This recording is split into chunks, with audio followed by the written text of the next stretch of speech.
Ok. Então, pessoal, nas últimas aulas nós já viemos estudando um pouquinho da avicultura. Quem não acompanhou tem essa possibilidade de rever as aulas lá no YouTube, tá? É um local fechado, só para alunos da Unicesesc. E da disciplina em si, só acessa quem tiver o link, tá? Então, que nós viemos caracterizando um pouquinho sobre um dos principais setores dentro da parte da ciência animal, da produção animal, né?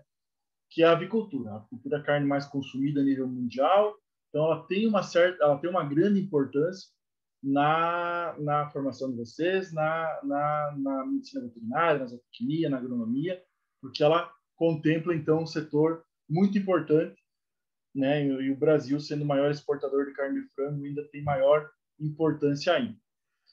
Nesse contexto, meus queridos, na última aula, nós vimos temas que envolviam a produção de corte, né? Então, nós temos a avicultura de corte, que são aves para a produção de carne, e nós temos a avicultura de postura, que são para a produção de ovos, né?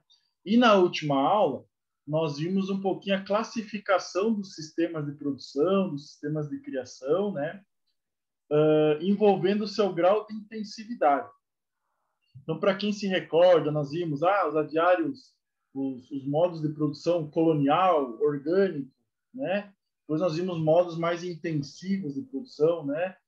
Produção convencional, semi-climatizado, climatizado, né? Então, foi um pouquinho disso que nós vimos referente à intensidade, linkado, claro, aos frangos de corte, que são as aves produzidas, então, com o objetivo de produzirmos carne. Tá? Então, o que nós vimos foi isso daqui, né? Se vocês se recordarem. Vimos o sistema semi-intensivo, né? Colonial ou orgânico. Vimos que existem algumas diferenciações desses dois modelos de produção. Colonial também pode ser chamado de caipira, né? E já os sistemas intensivos, que, conforme o seu grau de tecnificação, seu grau de equipamentos, de cuidados em si, né?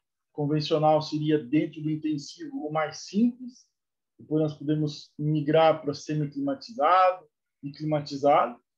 Também, na última aula, nós vimos a diferença entre o climatizado de pressão positiva e de pressão negativa. Quem não pegou essa parte, é só ver o nosso videozito no YouTube, né? Então, que existe essa diferença entre a utilização de ventiladores ou de exaustores, né? Os exaustores sugam o ar de dentro do aviário, né? E posteriormente o ar entra por uma outra entrada, formando então essa pressão negativa, esse vácuo temporário. Então, nesse modelo de produção que se utiliza os exaustores, nós denominamos como pressão negativa. Professor, bom dia. Sim? É a Gisene. Oi, Gisene. Eu não sei se tu comentou na outra aula, eu perdi essa parte. Eles são ligados automaticamente, esses exaustores, esses mais modernos que tu mostrou ali? Tem um Ótima pergunta. tempo? Ótima pergunta. Então, um dos grupos de vocês vai apresentar também sobre isso, sobre as tendências de mercado, né? E um dos contextos que nós trabalhamos na produção animal é a avicultura 4.0, né? O que ela é? É uma quarta geração, digamos assim, de desenvolvimento tecnológico, surgiu mais, né, próximo aos anos 2000, onde nós utilizamos muito alguns sensores, Jussene, instalados no aviário, né? Então, esses sensores, eles captam informações para nós referentes à temperatura, à umidade, né?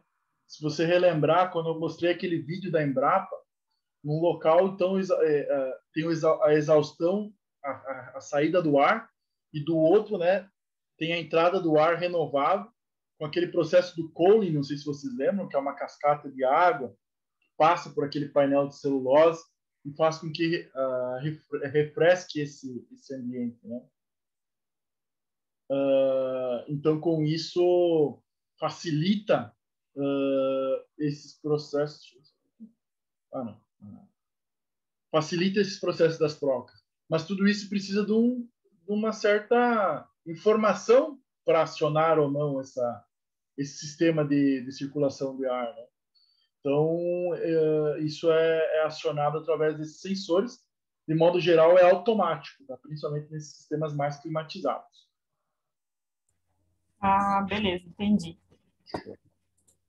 Pessoal, e dentro dos intensivos, né, que é a área principal de atuação do profissional, né, do médico veterinário, então nós vimos nas últimas aulas que existem, então, podemos dividir em 4, né, como eu mencionei agora há pouco, principais modelos de produção. Então, tem lá desde o mais simples, onde o principal modo de controlar a temperatura, por exemplo, no aviário, é levantar e baixar a cortina, né? Até componentes mais climatizados, que utilizam ventiladores, que utilizam sistema de forro para favorecer e criar um microclima ali, que podem utilizar nebulizadores, que mais à frente nós vamos ver o que são, né? E pode utilizar também como os negativos, né? Utilizar os exaustores e com aquela entrada na placa evaporativa. Então, para quem não pegou essa aula aqui, retoma lá naqueles videozitos que acredito que ele está de uma forma bem fácil, tá? Além disso, meus queridos, o que nós observamos? À medida que nós aumentamos essas tecnologias, né, o que nós observamos é que nós conseguimos colocar mais animais por metro quadrado. Então, também foi um dos contextos que nós vimos na nossa última aula. Então, essa alta densidade, digamos assim, utilizando, então, sistemas mais climatizados. Só para quem está chegando agora também, uma outra, tá tudo aqui ó, nesses links e calendarização, tá? Então, vocês vêm aqui, vocês clicam, e aqui vocês têm uma palestra que é os links, e aqui está o linkzinho da aula, e o linkzinho do material de apoio, tá? Mesma forma que como está funcionando, quais aulas já foram ministradas até o momento. Vou fazer esses ganchos aí, mas eu acho que é importante, né? Como essa aula está sendo gravada, pode ter vários alunos iniciando, então é interessante. Deixa eu ver aqui. Então, nós vimos que dentro dos principais, né, na última aula, nós vimos sistema intensivo, então, à medida que nós melhoramos a tecnologia, nós conseguimos colocar mais animais por metro quadrado. E algo que nós não iniciamos ainda no estudo é a parte das aves poedeiras. Então, aquelas galinhas que são produzidas, são focadas em sua produção para a produção de ovos, né? Qual que é o principal modelo de produção? Alguém já viu um aviário voltado para a produção de ovos? Alguém já teve essa experiência de ir numa unidade de produção de ovos? Eu já, mas eu não sei se foi modificado, mas aqui eu tive. As galinhas ficam, digamos, em caixotes e a função delas é comer e botar ovo. Agora, eu não sei se foi modificado isso, E né? esses caixotes que tu chama são de grades, assim, Vicente? São de grade, bem pequenos, assim. Uhum. Mal cabe elas ali dentro. Aí a função delas, aí elas comem num lugar, elas botam o ovo acaba indo para outro lugar. Aí também eu tenho uma amiga minha que trabalha que já é diferente. Tipo, tem uma pessoa que junta os ovos, as galinhas ficam num espaço maior, mas esse que eu visitei é nesse sistema. Uhum. Certo, boa esse teu relato.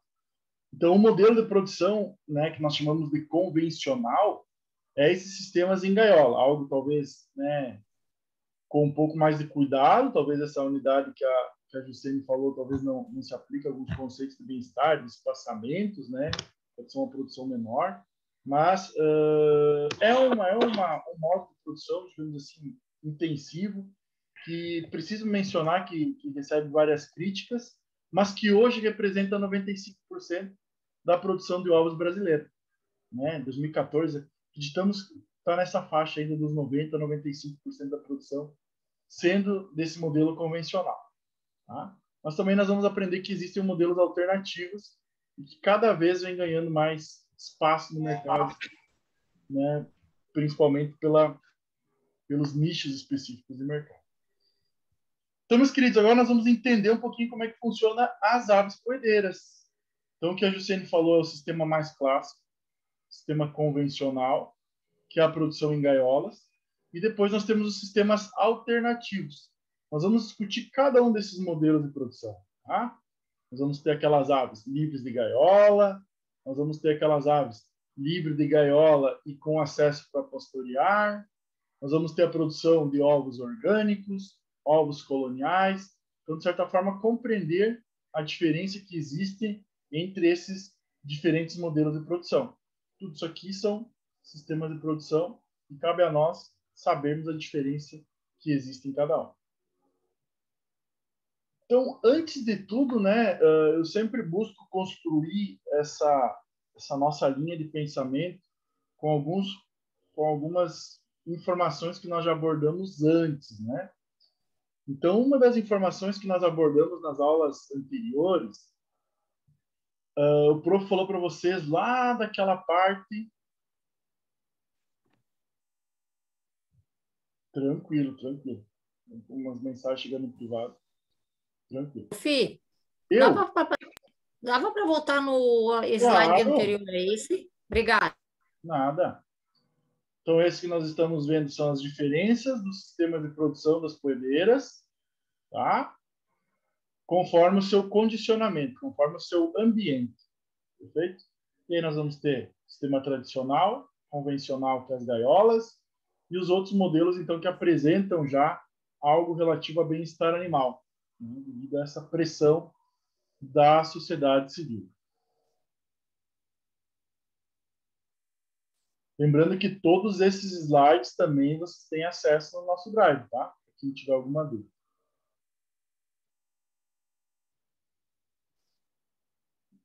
Pessoal, então, um pouco daquelas construções que nós viemos fazendo, né? De deixar sempre alguma mensagenzinha que vai agregar mais à frente ao nosso conhecimento. Então, o prof mencionou para vocês, alguns dias atrás, que as aves, elas iniciam a sua produção, digamos assim, a partir da sua 18ª semana de vida, né? Mas, se nós não promovermos um manejo adequado, ela pode iniciar antes. E não é o objetivo nosso que inicie antes. Então, se vocês relembrarem, o prof falou que lá na fase da recria, né, da 17ª semana, nós não podemos, de certa forma, ter luz crescente. O que seria luz crescente? Nós deixarmos as aves, vamos supor, agora está a luz decrescente, nesse período, né, nosso de início de outono, mas nós não podemos, vamos supor, lá na primavera, deixar essas aves sem um cuidado no controle de luz. Porque na primavera o que acontece? Né? A questão do solstício e do equinócio, né? de verão e de inverno. O que acontece? Aumenta os períodos de horas-luz por semana. Então, num dia, por exemplo, vai ser 11 horas e 3 minutos.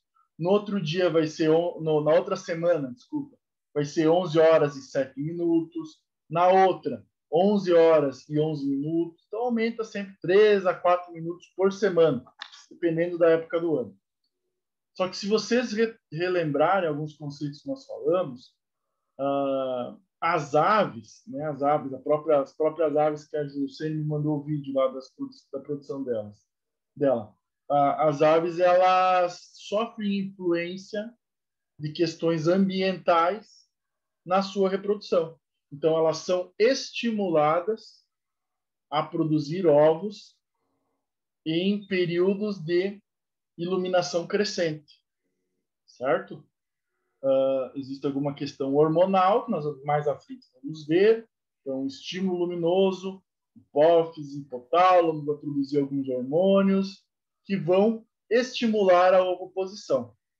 Só que nessa fase aqui, ó, é importante que vocês tenham a noção de que essa é uma fase em que nós não devemos acelerar esse processo, porque isso vai comprometer a ave.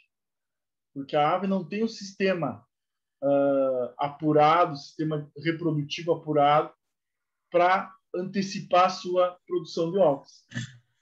Então, um pouquinho do que nós vimos lá nas primeiras aulas, né? Nós abordamos algumas temáticas dessas.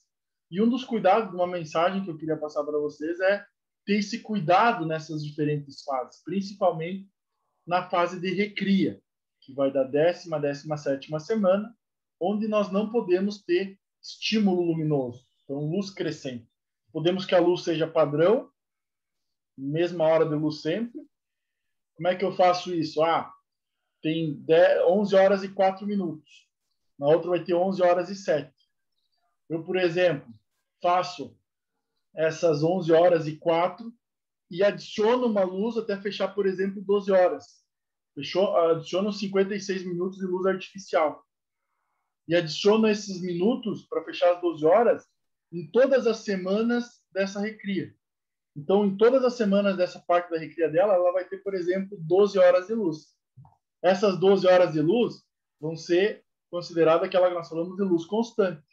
Então, isso não estimula a ave a perpetuar a espécie, a salvar a sua genética, que não é o momento ideal para essa ave começar a reproduzir. Certo? Mas por que o prof está falando disso aqui? Dos diferentes fases de criação.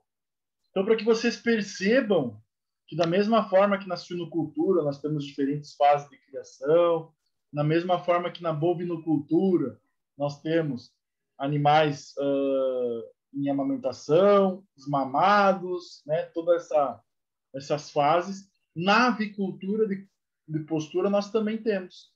Então nós temos a fase de cria, que são aqueles animais pequenos que nós precisamos cuidar, que mais uma vez, coisas que nós comentamos nas aulas passadas, eles não têm o sistema termorregulador apurado, eles não conseguem regular sua temperatura, então nós precisamos promover essa ambiência de uma maneira correta. Tá? Passando para a parte da recria, que aí o principal cuidado é a questão da luz, no caso das poedeiras, passando para a parte das aves de postura, que aí é estimular esse fotoperíodo até chegar em X horas para que elas produzam, né? E produzam e tenham um índice de produção satisfatório. As aves, então, produzem da 18ª até a 80ª semana, então aproximadamente 62 semanas de produção. E essas diferentes fases aqui também podem ter diferentes estruturas de produção. Então, se eu falei para vocês que essa fase aqui ela deve ter cuidado, mesmo naquelas aves que nós produzimos em gaiola, então, nessa fase aqui nós não produzimos elas em gaiola, os pintinhos em gaiola, as franguinhas, né? Nós vamos produzir elas em sistema de piso, por exemplo. Por quê? Porque ela não tem um sistema termorregulador apurado. Tem que ter uma fonte de aquecimento. Nós produzimos ela num aviário semelhante a um aviário de corte. Pessoal, sobre os diferentes formas de produção, essa tabela aqui vai nos auxiliar a compreender. Então, agora o prof vai explicar cada um deles, né, não aqui nessa tabela em si, com exemplos mais práticos, digamos assim. Sempre que tiver o ovinho, quer dizer que está correlacionado com esse tema de cima. Então, no sistema convencional ou industrial, o alojamento não ocorre na forma de piso, ocorre na forma de gaiola, né? Permite-se o uso de componentes de origem animal, permite-se o uso de antibióticos, tanto em medidas preventivas quanto curativas, profiláticas, né, quanto curativas. E aí nós vamos compreender agora cada um desses diferentes sistemas de produção para nós entendermos como é que funciona o nosso mercado das aves poedeiras.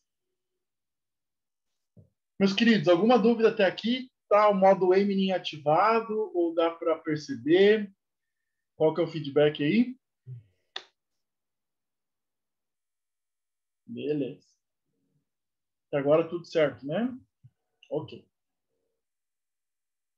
Para quem está chegando agora, o modo Eminem é que às vezes eu falo um pouco rápido, vocês só sinalizem aí que nós retomamos algum ponto.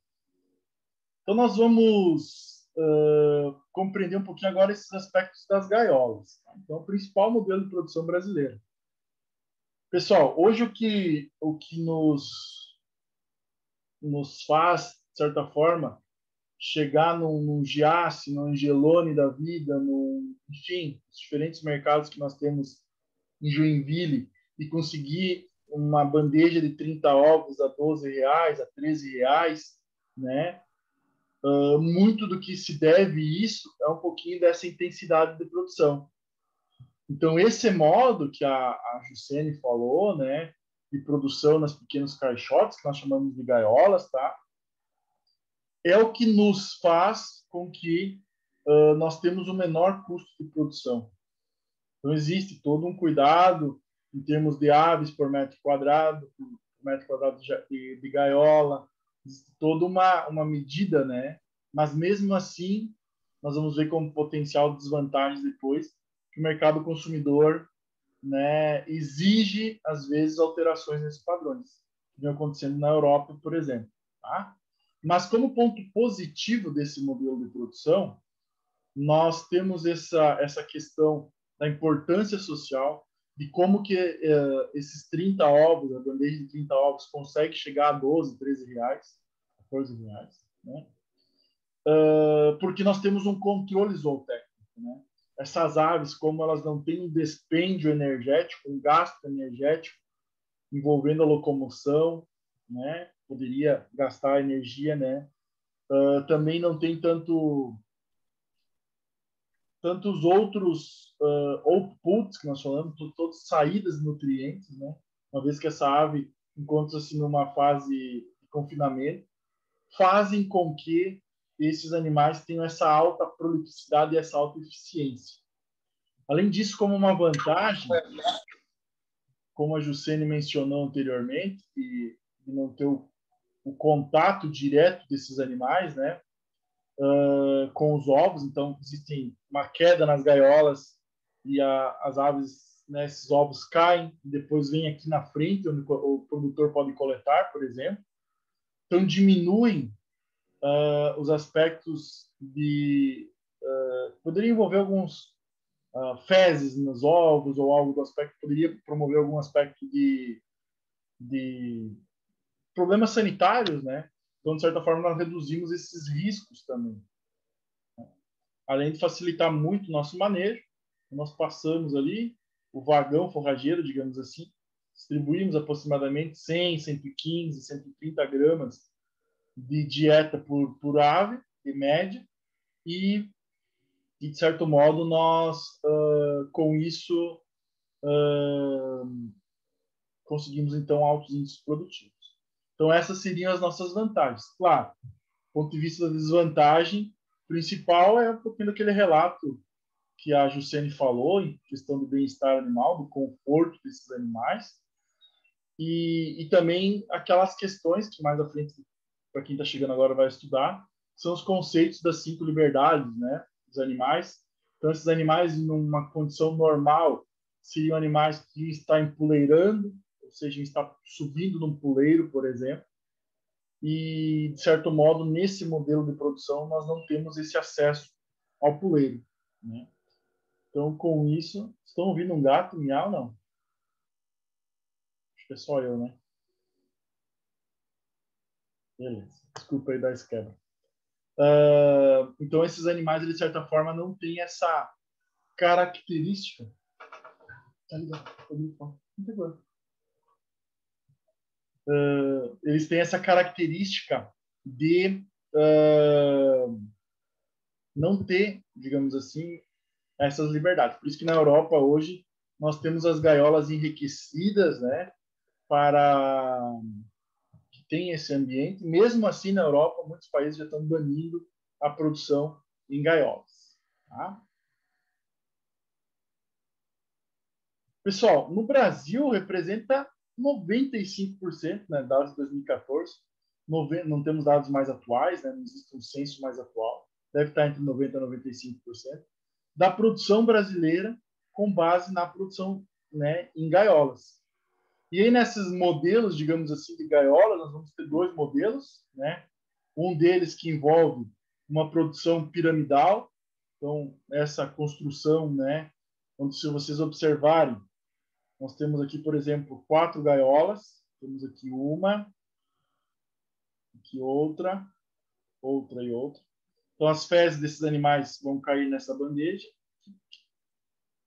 e posteriormente caem todas aqui, né? Então, facilita o processo das limpezas e desinfecções, né?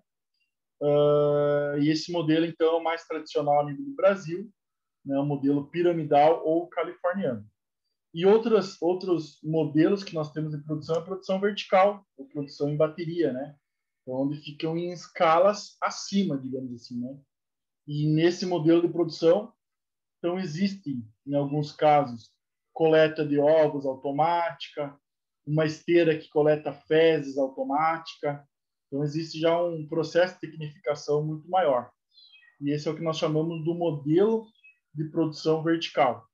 Tá? Então, são esses os dois grandes modelos de produção nas aves poedeiras em sistemas de gaiola. Tá? Ô, prof, tu fechou esse gato aonde que ele tá miando? Ele está ali fora, minha tia já foi lá resolver a situação. Pequenininho, filhotinho, mas é muito bobinho, meu Deus do céu, gente. Mas não para de miar. Meus queridos, então esse é o principal modelo de produção das aves poedeiras, tá? Sistema convencional em gaiolas. Meu Deus, vou ajudar, será?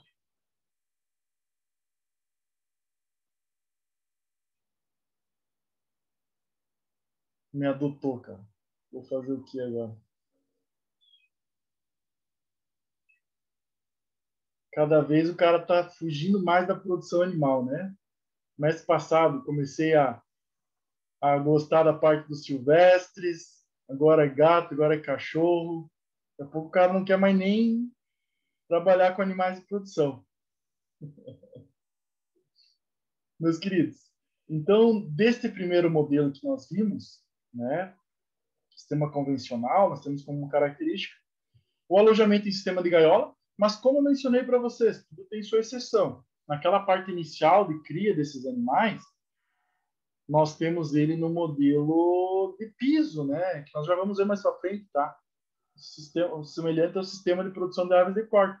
Tu não vai colocar essas aves lá nas gaiolas, eles são muito pequenos, não tem nem como. Então, numa fase inicial, ela sim tem uma parte de piso nessa produção das aves nas primeiras semanas.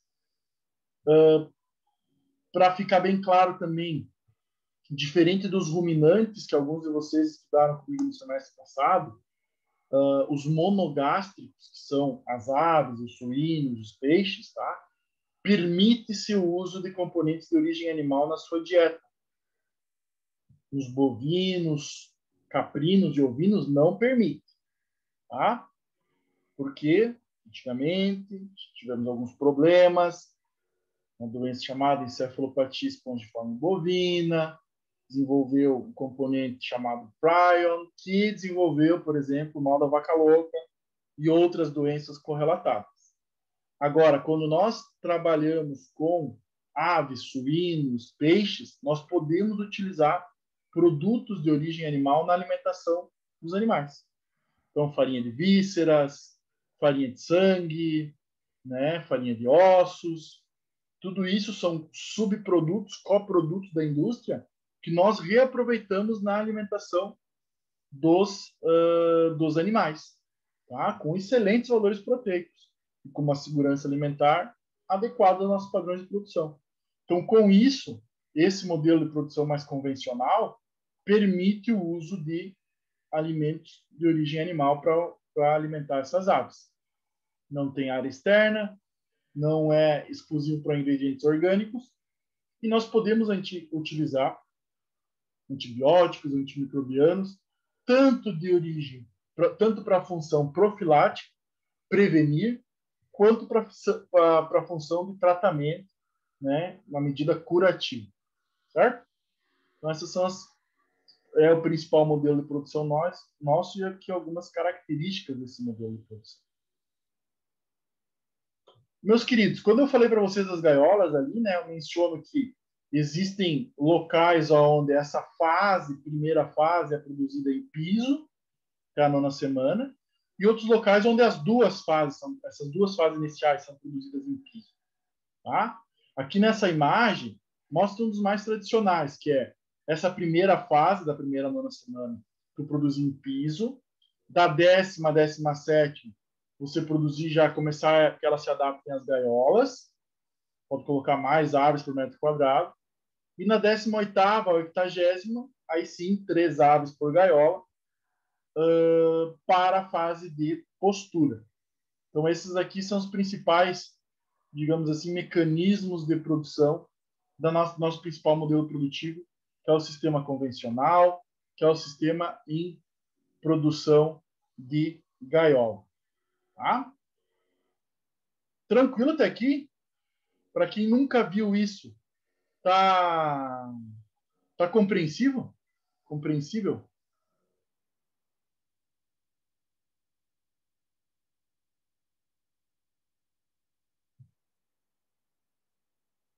Show. Esse é o objetivo.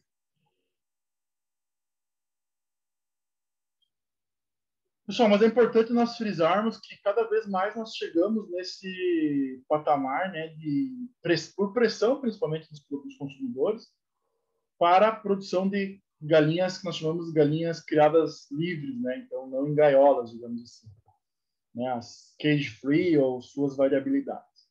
Então, na Europa, agora para 2021 era para alterar a legislação em boa parte dos países para suspender o uso de produção em gaiolas em alguns dos países, 27 países da Comunidade Europeia, principalmente os mais nórdicos, Holanda, né, mais do norte,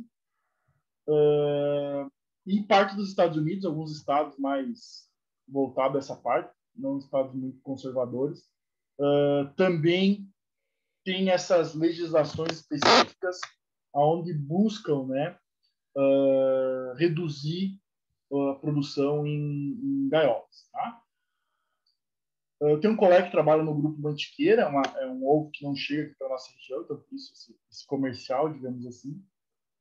Então, esse grupo Mantiqueira é o principal grupo de produção de ovos do Brasil, tem uma função mais focada nas grandes capitais, São Paulo, Rio de Janeiro, Brasília, né?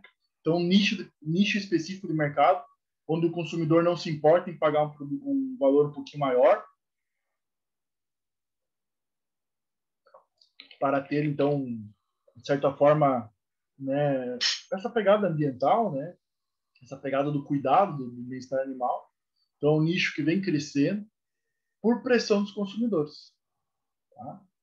Então, aqui, por exemplo, o Grupo Mantiqueira investiu 100 milhões na construção de granjas voltada à produção livre. Tá? E aí, então, vamos perceber um pouquinho como é que funciona esses diferentes modelos, digamos assim, alternativos. Não é alternativos de, os caras são alternativos. Não, é alternativo ao tradicional, ao convencional. Convencional é aquele que convém, aquele que mais tem, né?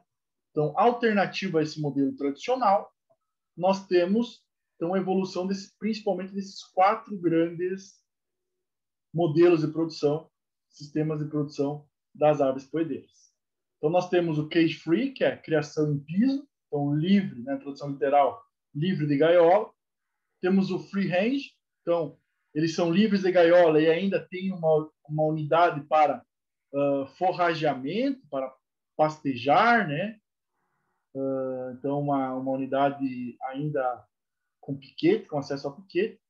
Depois temos os sistemas orgânicos e sistemas coloniais, que segue muito o que nós vimos na última aula, mas eu vou, de certa forma, também trazer essas diferenças que possam existir nesses modelos de produção. Pessoal, esse primeiro, cage free, né? Então, se vocês observarem, as aves elas são produzidas similares ao que nós vemos na avicultura de corte, tá? Então não tem nada a ver com gaiolas. Aqui, só para que vocês tenham uma ideia, pode existir isso aqui, ficou um aviário um pouquinho mais caro, né? Essas estruturas metálicas aqui intermediárias para diminuir o contato da ave com as fezes, numa boa parte do aviário. para promover esse empoleiramento, para que a ave consiga pular, porque é uma característica desses animais, né? E aqui no fundo, o que tem? Ninhos para a postura dos ovos. Com pequenos espaços para a postura dos ovos. Então, nós temos uma área similar, piso, uma área de empoleiramento, digamos assim, sendo que esses poleiros também podiam ser de madeiras, né? Estimulando que essa ave migre para cá para receber alimento, para receber água, né? E depois aqui no cantinho os ninhos para essa postura. Então esse modelo de produção já é considerado então aves livres, digamos assim, e atende aos padrões de bem-estar animal, né? Pela Agência Internacional HFAC. Tá? Então, é muito similar ao que nós aprendemos no frango de corte. Pessoal, embora eu tenha falado aqui vou falar aqui na cage free, mas se aplica a boa parte dos modelos de produção. Dentre as atividades que nós realizamos na produção das aves, encontra-se a debicagem, que nada mais é do que a para dos bicos desses animais. E isso, claro, tem pontos positivos, tem pontos negativos, principalmente os negativos, né, por pressão da comunidade, da sociedade civil, em termos, né, de mencionar que é um processo de mutilação ou alguns aspectos, mas nós vamos afetar apenas um componente do tecido córneo, né, formado rico em queratina, né, pouca vascularização, e nós precisamos entender qual é o principal objetivo de nós promovermos essa debicagem desses animais. Então, o principal deles é evitar canibalismo, principalmente quando eu tenho aves, né, mais nesse modelo livre de produção. Então, essas características aqui, elas são comuns se nós não promovermos essa debicagem. E também existem outros preceitos, meus queridos, assim, ó. Vamos supor, Fernanda vai lá e formula uma dieta, né? Ela formulou muito bem a dieta, ela pegou milho, pegou a soja, né? Aí eu trago um exemplo para vocês. A Fernanda formulou para que essa ave aqui, por exemplo, receba 18% de proteína bruta. Proteína bruta é um dos nutrientes que nós calculamos, um dos nutrientes que nós pensamos quando nós formulamos uma dieta para esses animais. Aí a Fernanda formulou bem bonitinho, ela colocou o milho, colocou a soja, que são os principais ingredientes que nós utilizamos na dieta. O milho tem 8% de proteína, né? De proteína bruta. A soja tem 45% de proteína bruta. Então, a Fernanda fez tudo certinho, né? Aí ela foi fornecer para os animais, e a Fernanda, por exemplo, as aves delas não são debicadas, né? Ela não fez esse desgaste do bico na fase inicial de vida dele. O que vai acontecer com essas aves da Fernanda? Então, a galinha ela tem muito aspecto de seleção, principalmente seleção de ingredientes.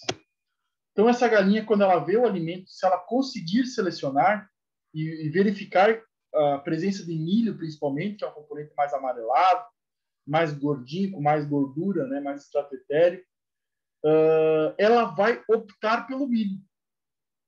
Ela vai selecionar o milho em relação à soja. E aí o que acontece? Todo aquele cuidado que a Fernanda teve para fazer uma dieta padrão, que a ave conseguisse, né, vai por água abaixo. Por quê? Porque dentro das características desses animais, se eles tiverem o bico pontiagudo assim, a ave consegue selecionar os ingredientes da dieta. E quando nós promovemos essa para, que tem todo um procedimento, tem todo um aspecto que envolve de cuidados desses animais, aumentar o nível de água, o nível de ração após fazer esse procedimento, recomendar fazer esse corte do bico nos primeiros dias desses animais, né? E quando esse animal fica adulto, ele perde essa sensibilidade, principalmente envolvida as pontas. Então ela fica um bico mais redondinho, assim, né? E aí, diminuímos o canibalismo e diminuímos essa seleção nos ingredientes da dieta. Entenderam a lógica? Mas nem tudo são rosas, né? Nós estamos né? Isso, para muitos críticos, é um processo de mutilação, né? Entenderam a parada? Já tinham ouvido falar nisso? Your internet connection is unstable. Sua internet está instável. Chegou a travar aí? Sim, Tá travando um pouco aqui. Mas voltou, né? Excelente pergunta. Isso dói, professor? Então, Paula, o processo em si de pegar o animal já gera, de certa forma, estresse, já tem níveis de cortisol e outros componentes liberados, mas do ponto de vista de sensação de alguma dor, né?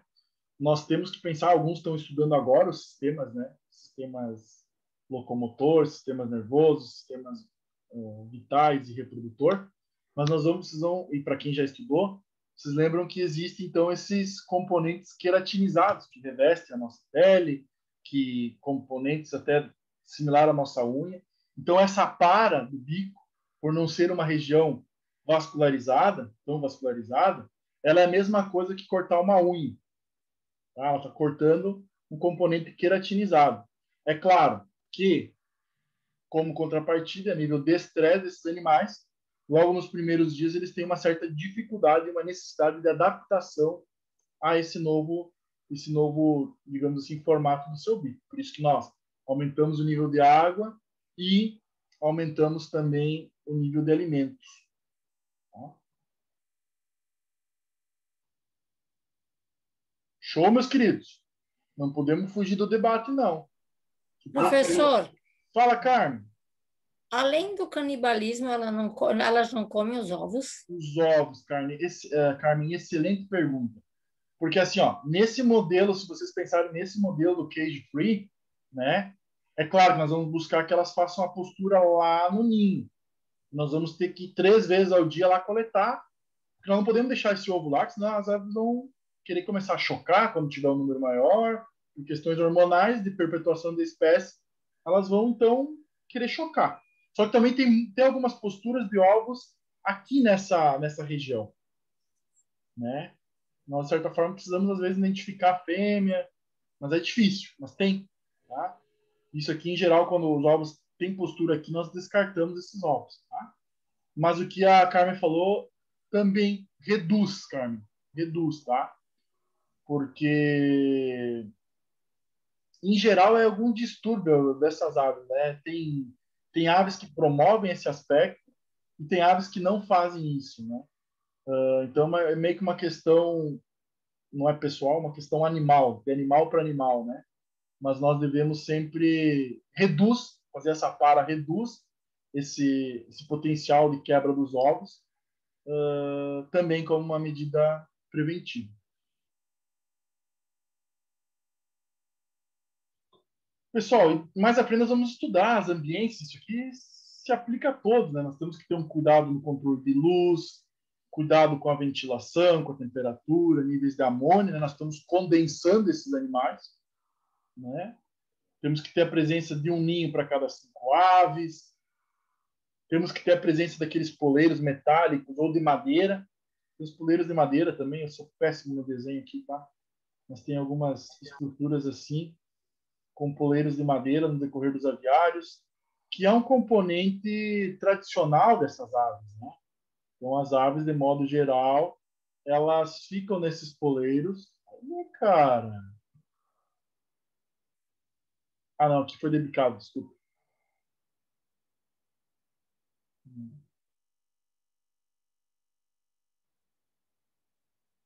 Ah, foi apagar a parte do bico, eu apaguei a bicho inteiro, vou apagar tudo. Então, essa parte seu comportamento natural é importantíssimo nesse modelo de produção. Por isso que as pessoas pagam um pouco mais. É claro, como contrapartida, essas aves se locomovem mais, têm maior gasto energético, né? Então, todas essas questões também devem ser pensadas no modelo de produção. Então, cage free, uma ave produzida em piso, permite-se o uso de componentes de origem animal, e permite-se o uso de antibióticos e antimicrobianos, tanto em medida profilática quanto em curativa. Isso aqui, a nível da Europa, vem caindo, tá? Nós estamos utilizando, né, por questões que envolvem a saúde humana, estamos restringindo o uso de antibióticos. Mais para frente nós vamos falar lá quando nós falarmos sobre sanidade desses animais. Então, cage free. Vemos aí os animaizitos todos soltos, antes e depois de colocar os animais. Um puleiro de madeira aqui, por exemplo. Então, isso daqui seria um dos modelos de produção. Desse outro lado, tem as gavetas de shorts. Deixa aqui, Nicolas. Pessoal, um segundo modelo é o free range, então, onde as aves estão livres da gaiola e, além disso, tem acesso a áreas de pastejo, digamos assim. Tá? Então, elas sempre terão acesso aberto ao galpão, onde elas terão os alimentos, onde terão os ninhos, né, para fazer a postura.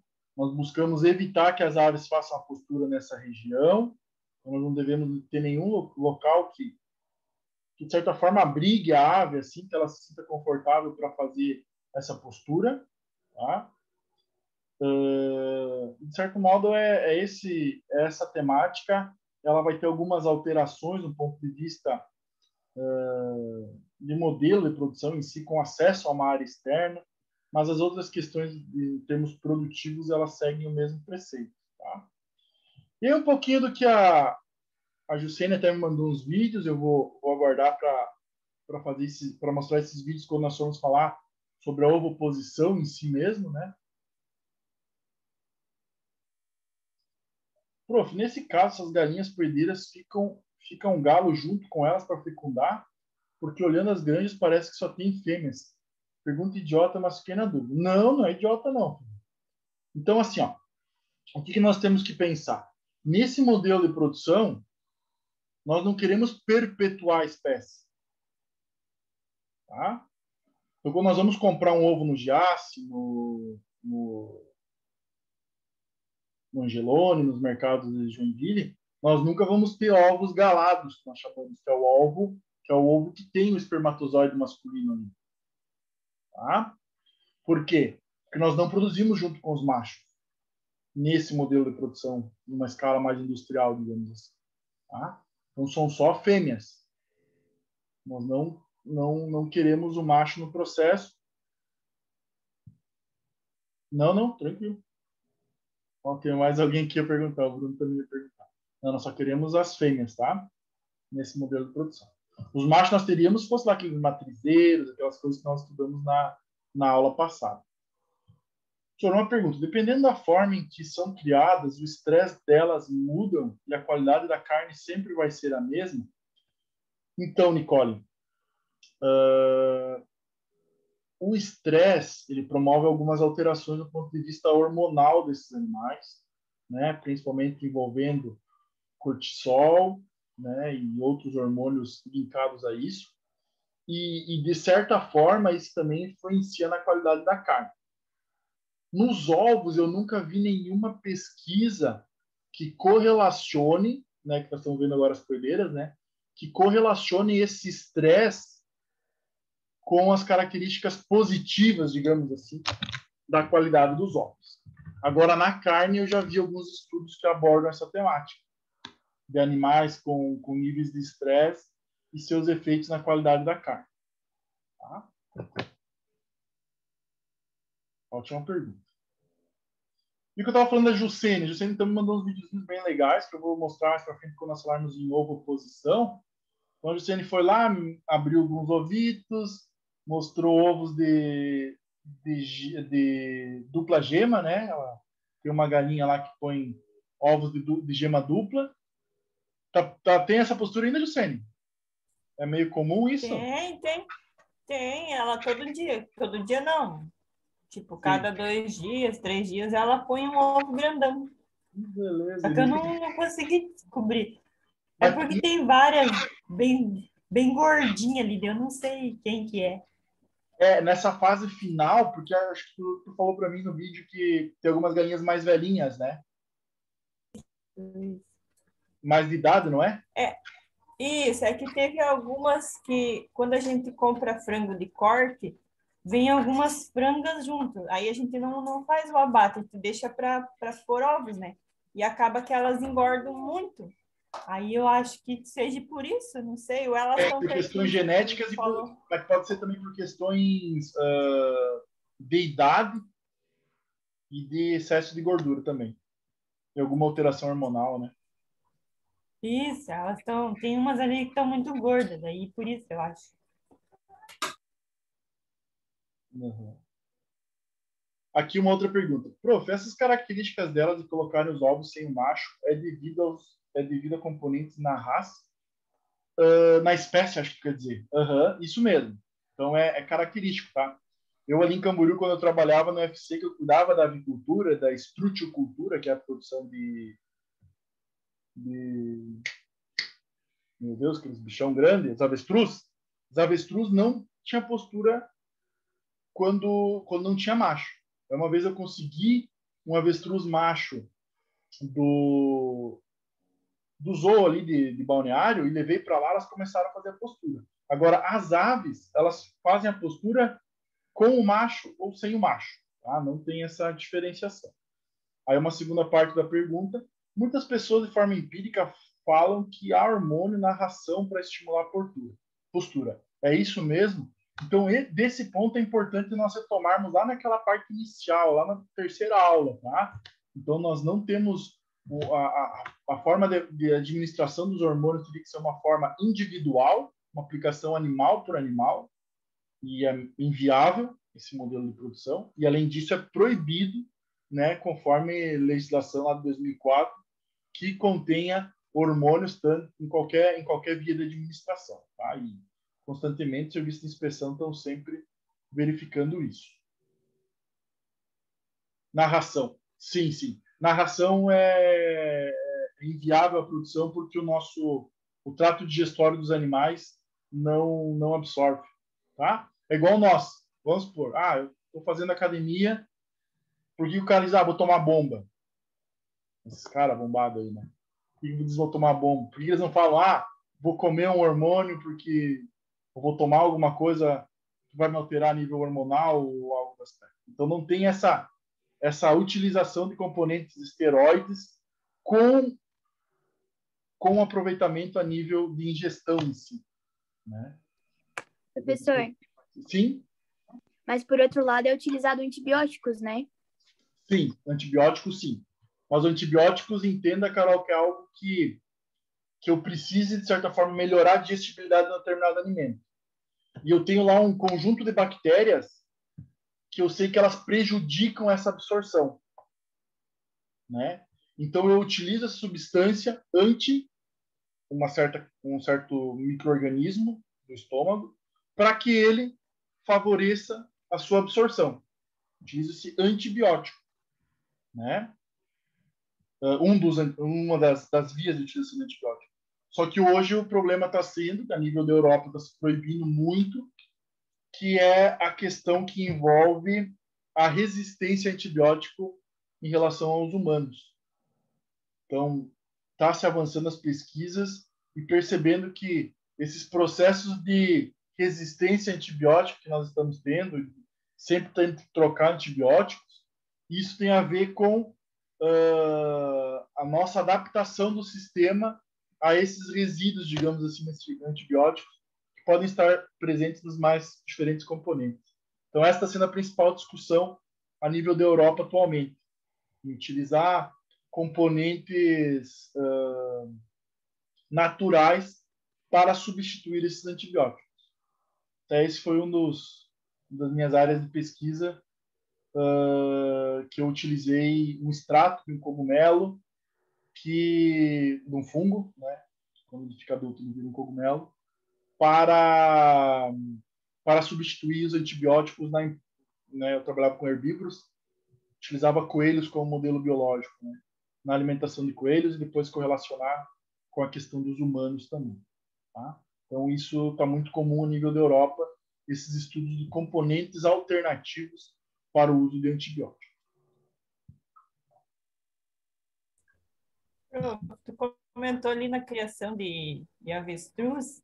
Eu já trabalhei numa criação de avestruz. É. Eu trabalhava nos finais de semana. Eu tinha 16, 17 anos e o professor vinha buscar nós na escola agrícola e levava nós para Brusque para cuidar dos avestruz. Mas é um bichinho estressado, cara. Sim, sim. Tu tem que. Eu fazia a limpeza das baias, no caso, que são espaços bem grandes, né? E fazia a coletagem dos ovos. Só que daí eles trocavam, botavam eles num outro recinto, aí a gente entrava lá, mas os bichos eram muito loucos demais. Não dá para criar, não. E eles vêm com os pés, o problema é os pés deles, né? Isso. Nossa, tivemos alguns acidentes. E eu, depois, quando comecei a administrar ali em Camboriú, por 2 anos também só, aí foi tudo tranquilo. E aí nós só tínhamos fêmeas, e aí só no final que chegou esse macho, mas foi bem tranquilo. Mas mesmo assim, as fêmeas também são bem agressivas. Pessoal, um dos pontos que eu estava falando, então a Jucene me fez uns videozinhos dos ovos, diferentes tonalidades. Então a Jucene, ela cria no modelo mais extensivo, digamos assim. E o que ela observa é que as gemas dos ovos dela são totalmente diferentes das gemas se ela fosse comprar no mercado. Ela tem uma tonalidade mais intensa, né? E isso se deve ao consumo de carotenoides. Carotenoides são compostos secundários das plantas, ricos nas plantas, na cenoura, por exemplo, na grama. E essas aves, por ter esse acesso ao piquete, elas consomem esse material e, com isso, dependendo do consumo, tendem a migrar sempre para esse componente de maior intensidade. Então, vão tender sempre para uma cor cada vez mais laranjada. Tá? Claro, na fase inicial, pode vir um ovo da gema bem amarela, como diz a música do saudoso... vocês não são dessa época, né? Então, o ovo da gema bem amarela.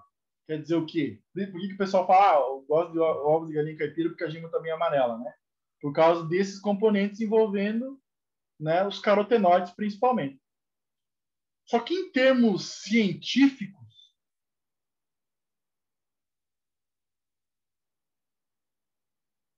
por que, David? Tu lembra dessa música da gema bem amarela? Por causa da tonalidade, né? Não, mas é que o pessoal busca mesmo isso, cara. O pessoal gosta do... o ovo da infância, às vezes. Que cogumelo era, prof? Pleurotus citrinopilhatus é o shiitake, né? É o shiitake. Eu tirava algumas enzimas dele. Um grande produtor de enzimas.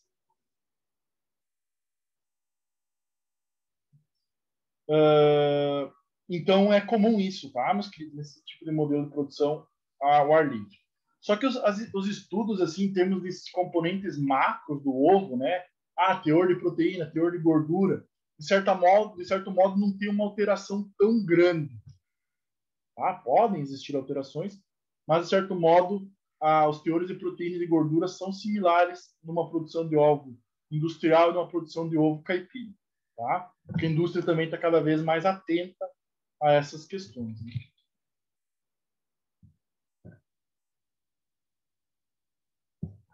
Então, aqui o modelo, até a gaiola, os ninhos semelhantes ao que nós temos lá no outro, tá? Os ninhos para essas aves. Então, tem acesso à área externa. Aqui os ninhos com acesso à área externa. Então, esse é o modelo freehand.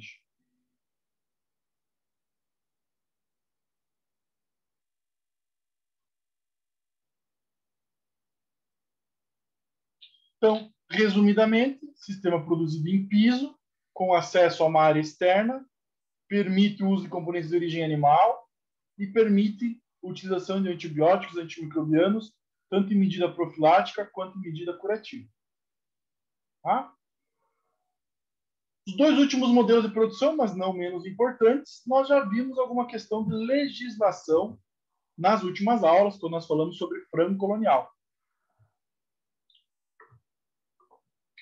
E, além disso, então, nós temos uma instrução normativa que aborda como é que nós podemos caracterizar e comercializar como um frango colonial.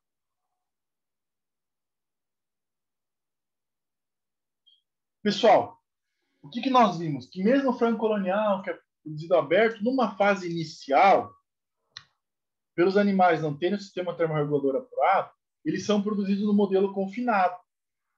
Lembram disso? Então é comum isso. Só que nesse modelo colonial, para ovos, da mesma forma que o frango de corte, colonial, o caipira, nós só podemos ter a fonte alimentar tem que ser de origem vegetal. Nós não podemos utilizar componentes de origem animal, tá? Além disso, a cor do ovo ele tem que ser devido à grama, aos componentes da dieta desses animais. Porque eu posso fazer como a indústria tenta fazer, utilizar pigmentantes sintéticos ou corantes para tentar chegar numa gema mais amarela. Isso é proibido no sistema de produção colonial, né, frango caipira. Também não pode utilizar antibióticos, antimicrobianos, por exemplo, em medidas profiláticas, preventivas, somente curativas.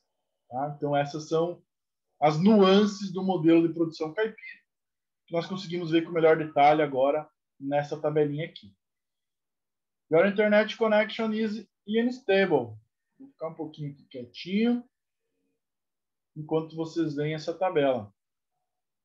My English is very well. Pessoal, dentro desse colonial, então nós vemos modelo de produção em piso, acesso a uma área, não permite o uso de componentes de origem animal, você não vê um ovinho aqui, mas também não exige alimentos orgânicos, como é o caso das aves orgânicas. Deu uma travada? Uhum.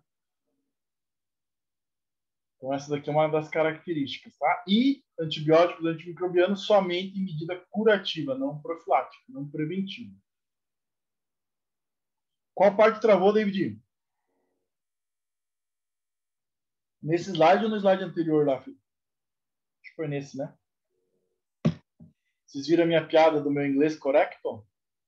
No anterior? Tá, vou repetir um pouquinho do anterior. O anterior, então, tudo de origem vegetal, não pode utilizar componentes de origem animal, não posso utilizar corantes na alimentação, pigmentação da casca, da gema do ovo, desculpa, tem que vir única e exclusivamente da alimentação extensiva do pasto, digamos assim, e não posso utilizar promotores de crescimento, antimicrobianos, antibióticos, em origem profilática, preventiva, somente curativa. Tá? Então, acesso a piso, área externa, não permite o uso de origem animal, mas também não exige componentes de origem orgânica, somente orgânica. E antibiótico ou antimicrobiano de origem curativa, não profilática. Orgânico, último aqui, nós já vimos um pouquinho sobre o selo, inspeção dos orgânicos, vimos aqui também um pouquinho sobre, né, as instruções normativas na nossa última aula, no corte. E como característica geral, temos, né, piso, área externa e como diferencial, não utilizar produtos de origem animal e a alimentação tem que ser à base de componentes orgânicos. O que os componentes orgânicos têm de diferente? Então, não pode utilizar transgênico, não pode utilizar fertilizantes químicos para produzir esses orgânicos, né? Tem uma série de limitações nesse modelo de produção, para evitar, então, resíduos na carne. Embora não tenha se identificado nenhum resíduos na carne, né?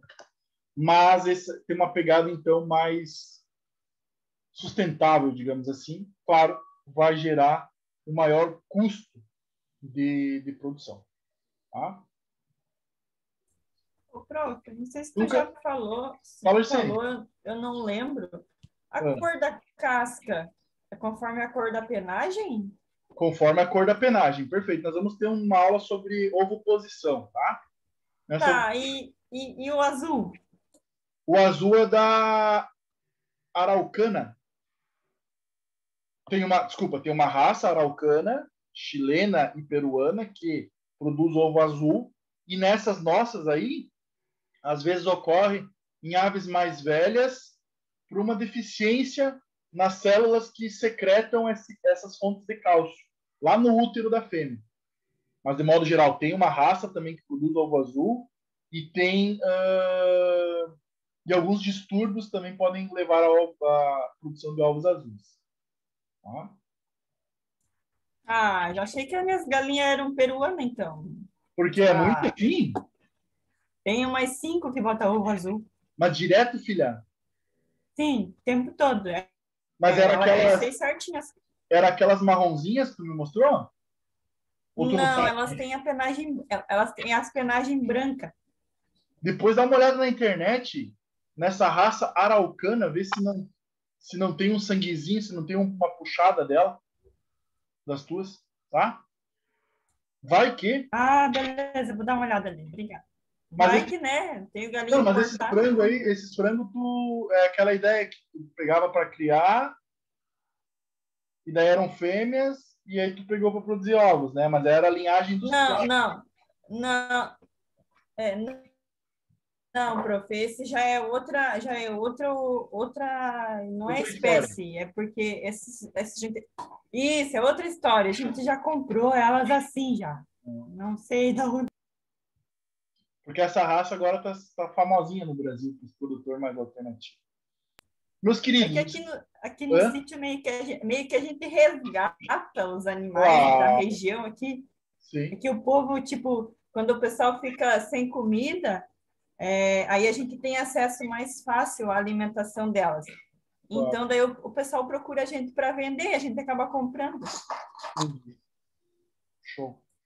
Pessoal, estão cansaditos? Querem fazer um intervalinho? Ou vamos tocar mais um pouquinho? Qual que é o feedback aí? Alô, Magnoto. Intervalo. Intervalinho? Tá. Agora vocês me ajudem, tá? Eu vou pausar a gravação e depois vocês me lembrem que eu pausei, tá? Tá gravando já. Então, essa é a nossa... gravar. Essa é a nossa segunda parte da aula. É porque nós, de certa forma, aprendemos um pouquinho como é que nós podemos classificar os sistemas de criação quanto à sua intensidade, desde a nossa última aula, que nós aprendemos sobre os frames de corte, e nós aprendemos hoje sobre as galinhas poedeiras. Como é que nós classificamos o sistema de produção quanto à sua intensidade.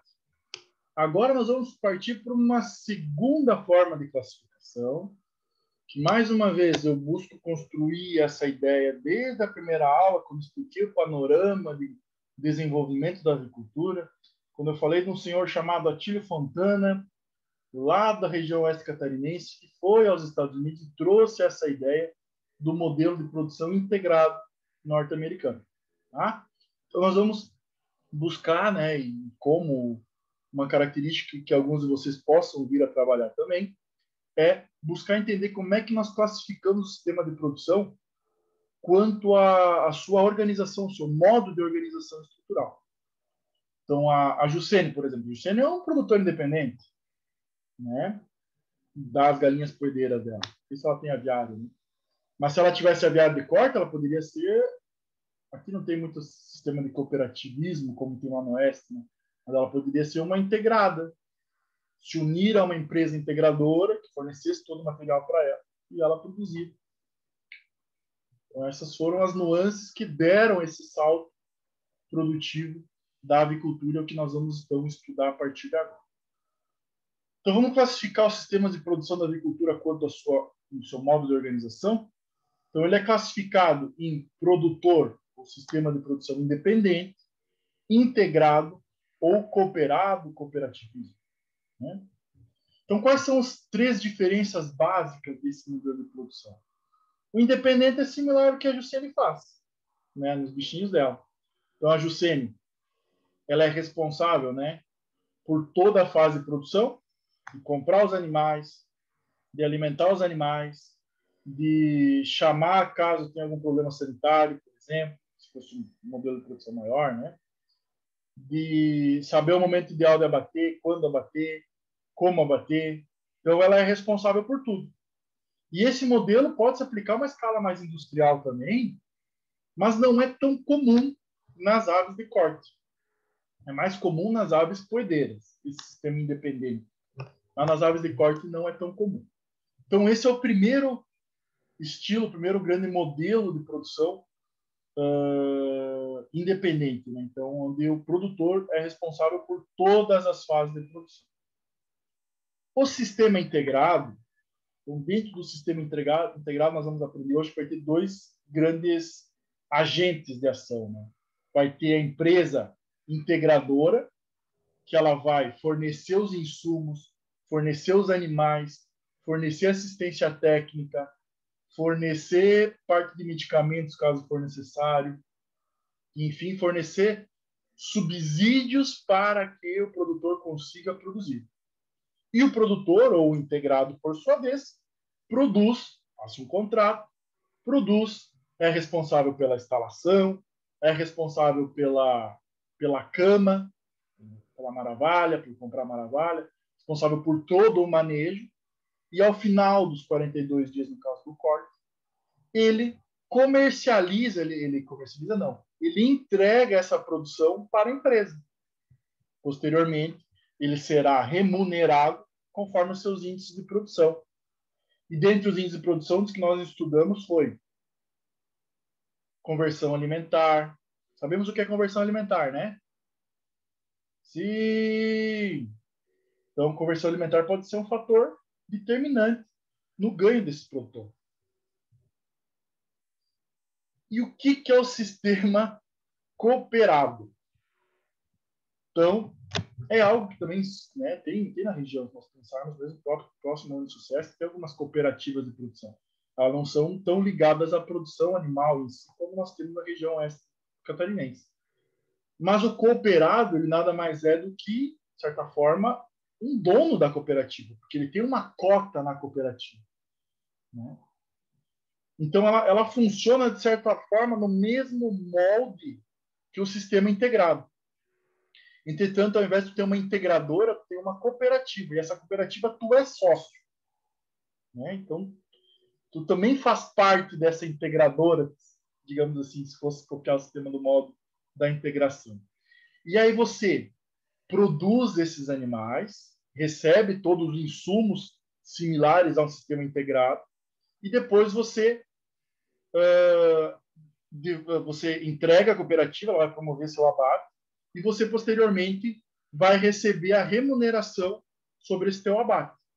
Só que, se no sistema integrado tem um contrato que é conforme a eficiência produtiva, que é muito engessado em valores fixos, no sistema cooperado, como você também faz parte dessa cooperativa, se tiver alguma oscilação no mercado, no preço, de certa forma o produtor também arca com essas alterações de mercado.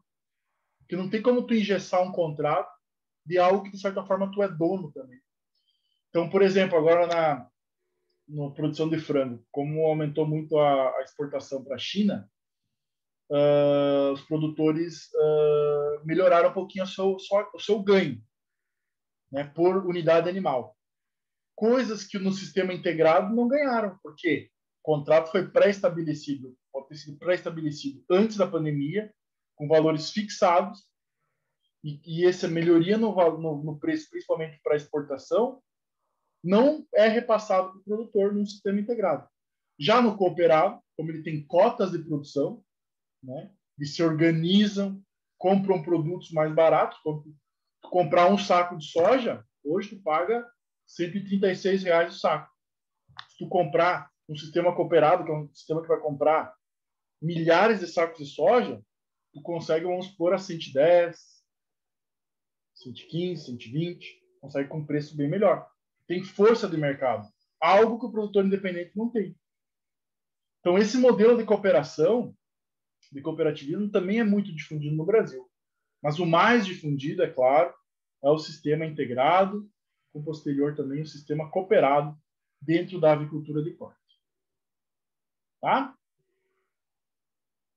Eu vou falar sobre cada um deles ainda, tá? Bem desmiuçado, para nós tirarmos todas as dúvidas. Então, na parte do corte, tem o sistema integrado, o sistema cooperativo e o sistema independente. Nas poedeiras, nós não temos o sistema integrado tão atuante assim. É mais o sistema cooperativo e o sistema independente. Então, o produtor produz o ovo independente, todo o seu processo, e outro que produz com base em uma cooperação junto com uma cooperativa. Então, tem um apoio, digamos assim.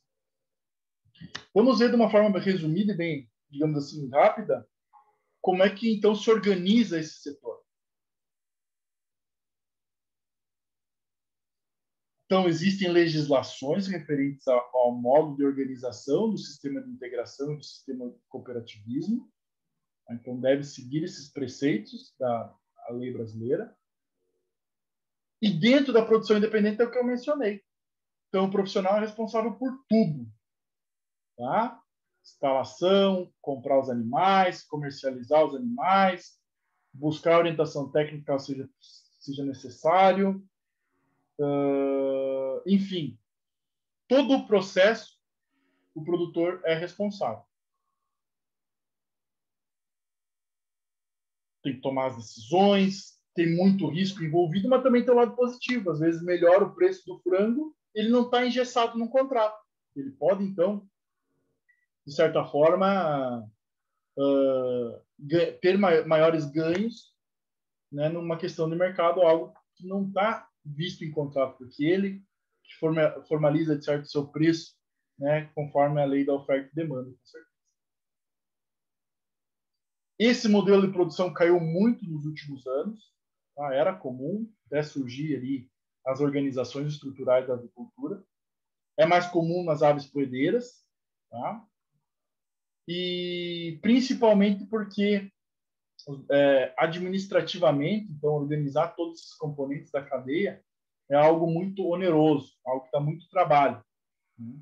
Então, no modelo de produção numa escala mais comercial, o modelo independente ele vem escapando um pouquinho, vem fugindo um pouquinho das grandes produções, tirando, claro, a produção de ovos, que existem alguns conglomerados, algumas empresas, alguns empresários que produzem de forma independente. Certo? E outra ponto negativo é essa variabilidade do preço. Agora, na pandemia, por exemplo, melhorou um pouquinho os preços da carne, principalmente para quem foca na exportação. Só que o produtor independente, de modo geral, ele não tem a sua forma de produção autorizada para exportação. Né? Então, ele abastece um pouco o nicho do mercado interno, de certo modo. Então, essa variabilidade, às vezes, complica um pouquinho nessa parte do modelo de produção. Já o conceito de integração, então, ela vai buscar integrar os diferentes componentes da cadeia. Então, vai ter, né, a integradora, por exemplo, pode ter o matrizeiro, que vai produzir os pintinhos, pode ter a fábrica de ração ou comprar ração de algum outro local, pode ter, então, o abatedouro, pode ter os componentes de assistência técnica. Então, tudo isso daqui são exemplos do que a integradora, né, pode ter e fornecer para o integrado, que é o produtor. Então, temos dois componentes nessa cadeia, a integradora e o integrado. E tudo isso forma esse sistema de integração, né, juntando os dois componentes da cadeia. A integradora tem todo o processo produtivo, fornece todo o material para o produtor, e do outro lado o produtor, que fornece, então, as instalações, a mão de obra, a energia e a cama. Então, esse sistema, ele une os diferentes setores da criação. Tá? Divide, então, os custos e os lucros. É claro que o lucro firmado em contrato prévio. Então, esse modelo, pessoal, que potencializou hoje para que nós tenhamos carne acessível, né, ao nosso mercado. Transformou nesse padrão, digamos assim, de alta produtividade. E tem toda uma assistência técnica para nutrir esses animais de uma maneira adequada, tem toda uma assistência para produzir esse animal de uma maneira adequada. O produtor também organiza o seu sistema de produção, né? Os contratos já preconizam essas instalações de maneira adequada, e toda uma linha de abate e todo um processo de comercialização. Então, isso viabilizou muito a indústria brasileira e essa, digamos assim, esse Ctrl+C, Ctrl+V do modelo americano que nos proporcionou hoje sermos o maior exportador e o segundo maior produtor de carne de frango. Então, integra todos os componentes e, claro, cada setor assume o seu risco, né? A integradora precisa assumir o risco da oscilação dos preços das dietas, da oscilação do transporte desses animais, das variações que podem ocorrer na genética, no melhoramento dos pintinhos, e o produtor também assume o risco linkado à produção desses animais, né? Então, cada setor vai assumir a sua responsabilidade no modelo de produção. Então, os dois componentes da cadeia aqui demonstrados, a integradora, a empresa integradora e toda a sua assistência técnica, e o integrado, que nada mais é do que o produtor, que então, produz esses animais. O que é a função do produtor, do integrado, né? Então, o integrado ele tem a função então de criar esses animais, de garantir as instalações, sistemas de aquecimento, promover toda a manutenção, limpeza das instalações. Isso daqui é um removimento da cama, é algo comum em algumas unidades de produção, que a cama, né, de certo modo, com o avançar da idade desses animais, ela vai formando pequenos conglomerados, então nós precisamos promover essa oxigenação na cama para evitar problemas sanitários, então é algo comum também. E responsável também por todo o sistema de aquecimento, resfriamento, né, arrefecimento do aviário, adquirir a cama, enfim, essas são as principais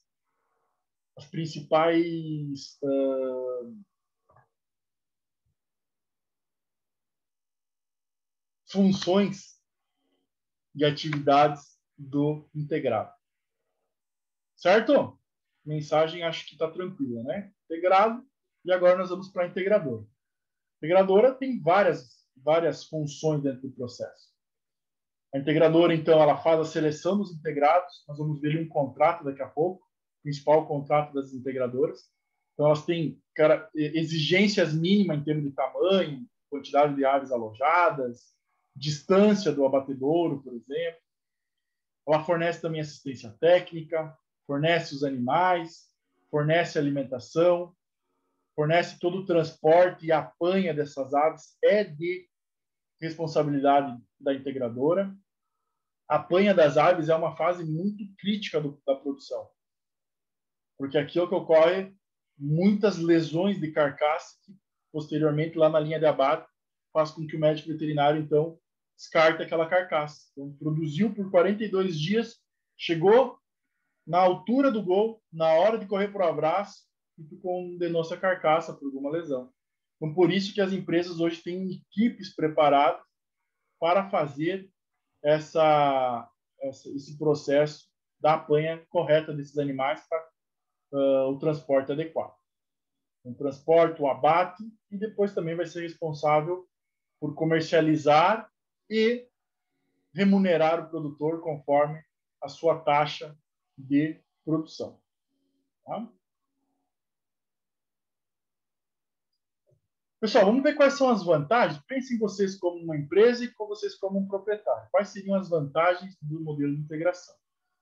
Então, tu como uma integradora, tu não precisa ter investimento em área, investimento em aviário, investimento em empregar aqueles profissionais. De certa forma, tu terceiriza esse modelo de produção, né? Então, todos os encargos tributários de ter mais um profissional, a empresa não tem isso. Está terceirizando o teu modelo de produção. Além disso, tem a mão da assistência técnica. Tu treina teus profissionais que vão passar para os integrados posteriormente e tu vai ter uma certa linha de produção adequada. Né? Tu, como compra bastante produtos, tu consegue ter preços competitivos.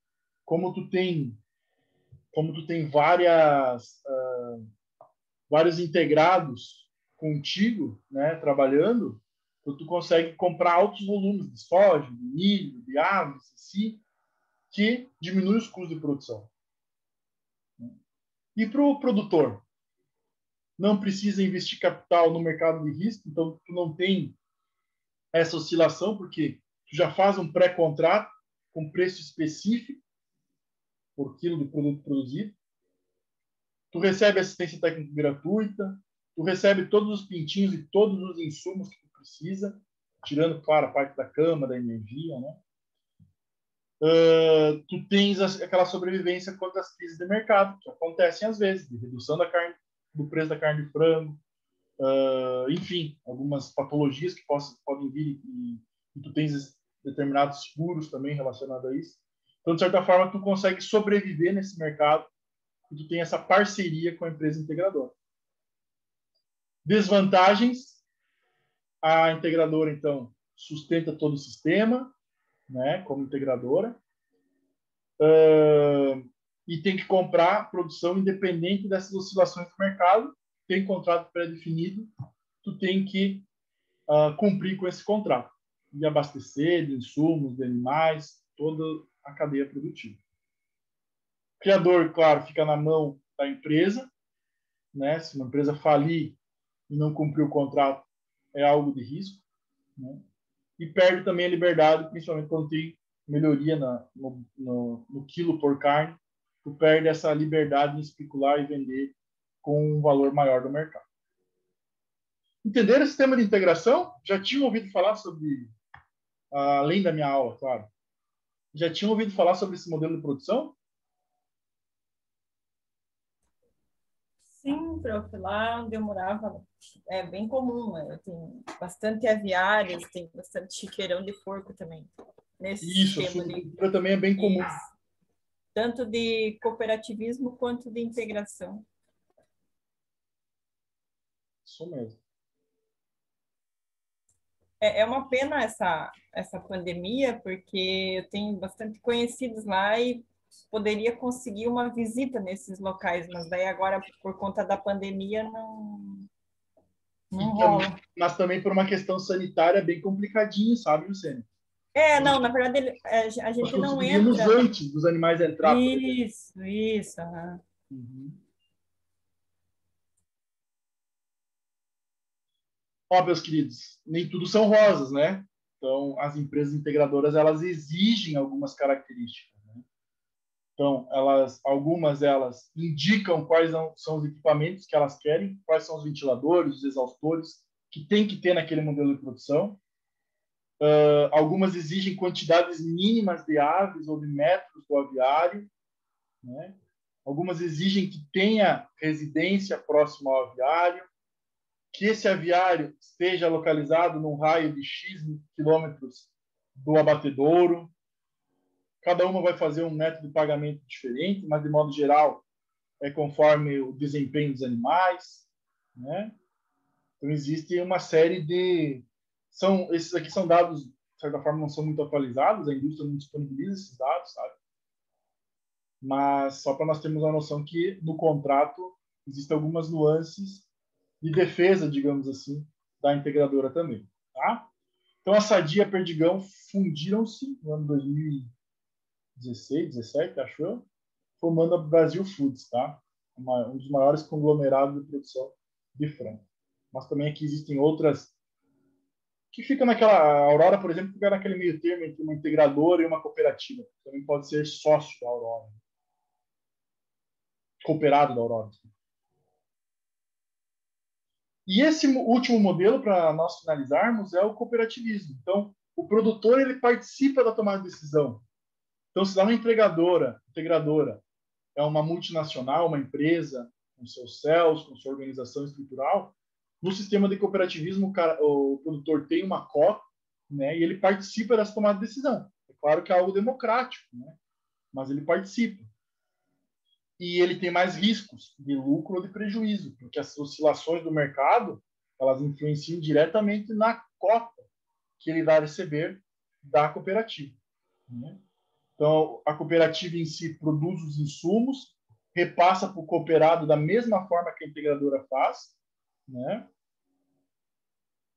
Depois, claro, remunera conforme a produtividade desse lote, mas também aquelas oscilações serão incluídas nesse pagamento, tá? Algo que no sistema integrativo não é. E isso é distribuído nas reuniões, né, nas assembleias, através das cotas. Então, cada produtor vai ter uma cota da cooperativa em si, né? Claro que também tem que guardar um dinheiro para a reserva da cooperativa para aplicação do mercado futuro, né? Então, é uma organização muito, muito bacana, tá? Tem a região oeste região oeste central de Santa Catarina é muito comum. Eu acho que isso vai até mais ou menos ali Rio do Sul, tá? Que é um modelo assim de produção mais ativo vindo do oeste para cá, né? Eu acho que a nível tenho um pouco de experiência aqui na região, mas quando eu trabalhei em Camboriú, por exemplo, nós trabalhávamos no sistema independente, não existia um cooperativismo, uma cooperativa na nossa região. Acho que a última cooperativa que nós temos é a Cravil, vindo nesse modelo de produção. A Cravil fica localizada em Rio do Sul, né? Mas aqui para a região ainda não temos essa. E algo para se pensar, né, pessoal? Vamos pensar do ponto de vista de mercado. Se nós concentramos o quê? Mais de 60% da população catarinense, temos um nicho de mercado muito próximo, que é Curitiba. Às vezes conseguir uma cooperativa, né, conseguir formar uma cooperativa com serviço de inspeção federal, consiga comercializar para esse nosso raio. Então é algo que futuramente tem que se pensar, né? De organização estrutural desse modelo de cooperativismo voltada à produção em si, de corte ou de ovos, né? Qual é a dica para nós montar uma startup?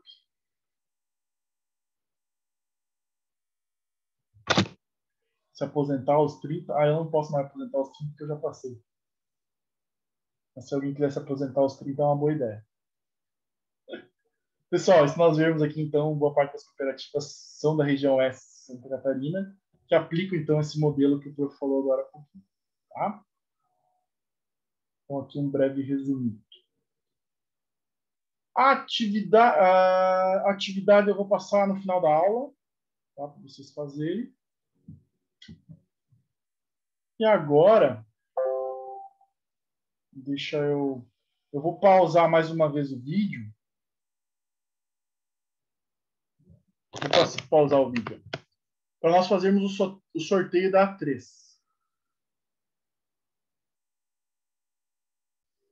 Então, pessoal, como nós vimos anteriormente os sistemas de criação e sistemas de produção da avicultura, então entendemos como é que funciona em si as diferentes produções, quais são as principais, né? Tanto na parte de corte quanto na parte de postura. Agora nós vamos para uma segunda parte da nossa aula, que ela envolve instalações e equipamentos utilizados na avicultura. Então, por que o prof vai falar sobre isso? Porque isso é uma prerrogativa dentro das funções do médico veterinário de mencionar sobre as indicações técnicas de um determinado projeto, ou propriamente elaborar um projeto de produção de aves.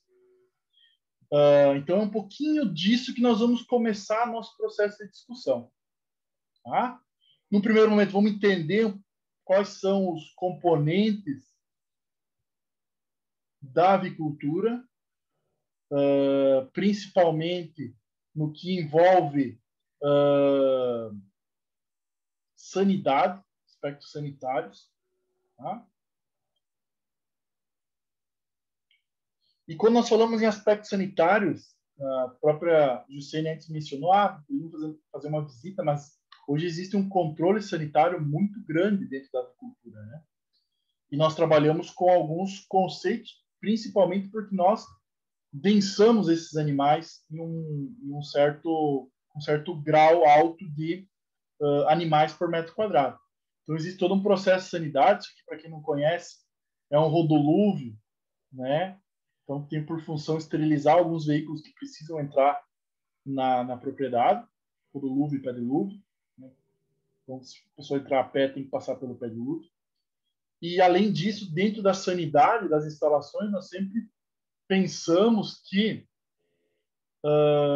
esse modelo de produção, para evitar problemas sanitários, eles utilizam uma denominação inglesa que, por uma tradução literal, é todos dentro, todos fora. All in, all out.